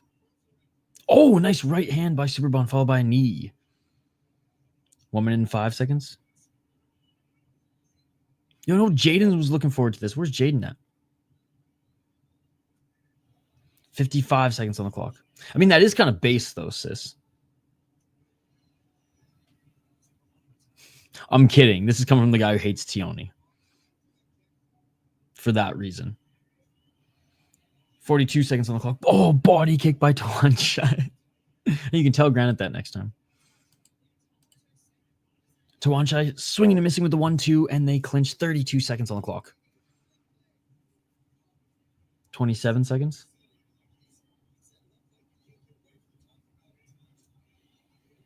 Low kick by Superbon. Just very Tioni-esque. If he dies, he dies sort of thing. Body kick by Tawanchai. Credit though, Sis watches way more One Friday fights than I do these days. I'm sure it is. And that is it for the first round. I mean, she is. I don't fucking know, dude. All right. Round 1, I'm giving the slight edge to Superbon, man. He's been more active.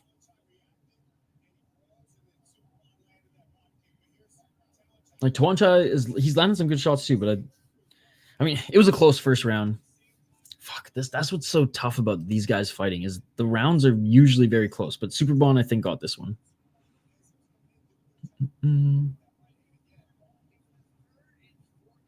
I don't know, sis. I don't know these days. I don't really overthink these things, to be honest. Tawanchai 1-0. Really? You think Tawanchai got it? All right. What do you guys think? I'm giving the slight edge to Superbon. Very close round. You guys think Tawanchai got that first round? Yam thinks Tawanchai got that first round. What do you guys think? Round 2 coming up. Let's get it on. Let's get it all. Tawanchai with the body kick. Superbon looking for the counter right hand. It's close. Yeah, definitely close. Definitely close. High kick by Superbon. Superbon with another body kick. 2 minutes and 43 seconds. 2 minutes 39 seconds on the clock. Body kick. Oh, Tawanchai just rocked Superbon with the left. Oh, Tawanchai just dropped Superbon with the 1-2. Oh my goodness. Oh my God. Superbon. Oh my God, he's seen the Tweety Birds. He's seen the Tweety Birds. Oh man, Tawanchai might finish it here. Tawanchai looking for the kill shot. Tawanchai, left hand, drops Superbon again. Oh my God. One more. He got cracked with that right. Superland more shots. Yeah, but he's not in the second round. Superbon is done. One more by Tawanchai. 2 minutes left. Superbon seeing the Tweety Birds. Tawanchai with the left. Superbon trying to react. Tawanchai with the right. Right uppercut by Tawanchai. Superbon just trying to stay in this left and a right by Tawanchai. Right by Tawanchai, drops Superbon again, and it is all over, and still, this ain't going to motherfucking decision this time, ladies and gentlemen. Tawanchai leaves, no doubt. It is all over. No doubt. No doubt. Damn. You won the beer bet today. Shane, we honestly shouldn't even count this one. This was just one fight, brother. Wow. This card was awesome. Standing. Oh, I'm giving this card an 8.5, maybe 9 out of 10, bro. Unbelievable card. The penalty kicker, don't mess around. Just in time for a savage KO. James, this whole card is free on YouTube. Highly recommend you go back and watch it. Knockout after knockout after knockout. Round 2 only while Tawanchai is finishing move now. Best card of 2025. Yup. 21 knockdowns on the card. Young man sport. That's true. 8.5 or 9. Yeah, it has to be. It has to be.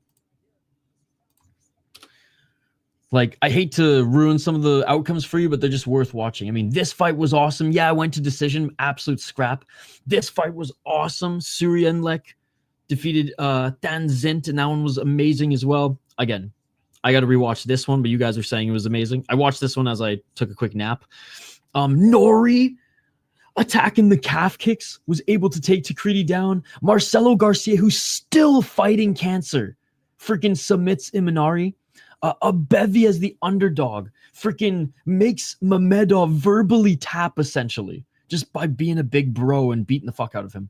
Awesome fight here, despite it going to decision. Each of them knocked each other down in the first and second round, respectively. Then the third round, Estupinan. So again, with both the Estupinan brothers, Jordan and Johan, both getting wins. Sinsamut getting the TKO victory. Kouyate getting a 3 knockdown TKO on Jojo. Seksan in an absolute war against Soe Lin Oo. Nabil beating Nico in the first round. Andrade beating Juan Ill the same fucking way, liver shot in the first round. And Tawanchai takes out Superbon, leaving no doubt. Really good card. Really good card. 10 out of 10. I definitely will. I definitely will. Zin was fucking nuts. Next for this Superbon belt is on the line against Tawanchai. I'm sure. That was awesome. That was awesome. Chaudhry looking fresh off a bender. Abevi was an underdog. Damn, I missed. Yeah, plus 120. Plus 120. Josh be straight wild in the live chat. Is this UFC? What's up, the leprechaun? Good to see you. All right, guys, I have to get some sleep because I have to clock in at least like 5 hours of work here today, and I've only gotten 20 minutes of sleep. I literally slept 20 minutes during the prelims, and then we jumped on the main card here because, dude, we've been streaming like fucking crazy. I've been streaming pretty much, you know, I don't want to say nonstop because we stopped a little bit, but since 9:30 p.m. Since 9:30 p.m. yesterday, we've been fucking streaming, guys. Like, check this out. So we covered BFL 8 hours ago. 4 hours ago, we're covering the Inoue. And now we're covering 170. I am going to be covering Unified tonight. Here's the schedule. So I will be covering Unified tonight. So yeah, we got time. 8:30 p.m. Eastern is the main card. And then tomorrow I'm going to cover as much PFL as I can before LFA. Then I'm going to the LFA event because it's actually in Minnesota. So I'm going to go there. Bro can finally sleep. Thank you, bro, Isha. See you on February 20th. Thank you, everyone. 9 finishes today. 10 is the record for one on Fridays. See y'all later for Unified. The best in me movie gonna have lots of clips to put in with all the jam-pack action and KO. Absolutely. You guys are amazing. I appreciate you all. Smash that like button and subscribe, and we'll see you for Unified back in Canada for more MMA later today. You guys are awesome. Subscribe, guys. We're almost at 15,000 subscribers. Let's go. fucking goated card. I am gutted that Juan Ill lost, but this card was fucking awesome. Smash that like button and subscribe, and we'll see you later for Unified. Get some sleep if you stayed up all night as well, and we'll see you guys this evening. Peace. Yeah.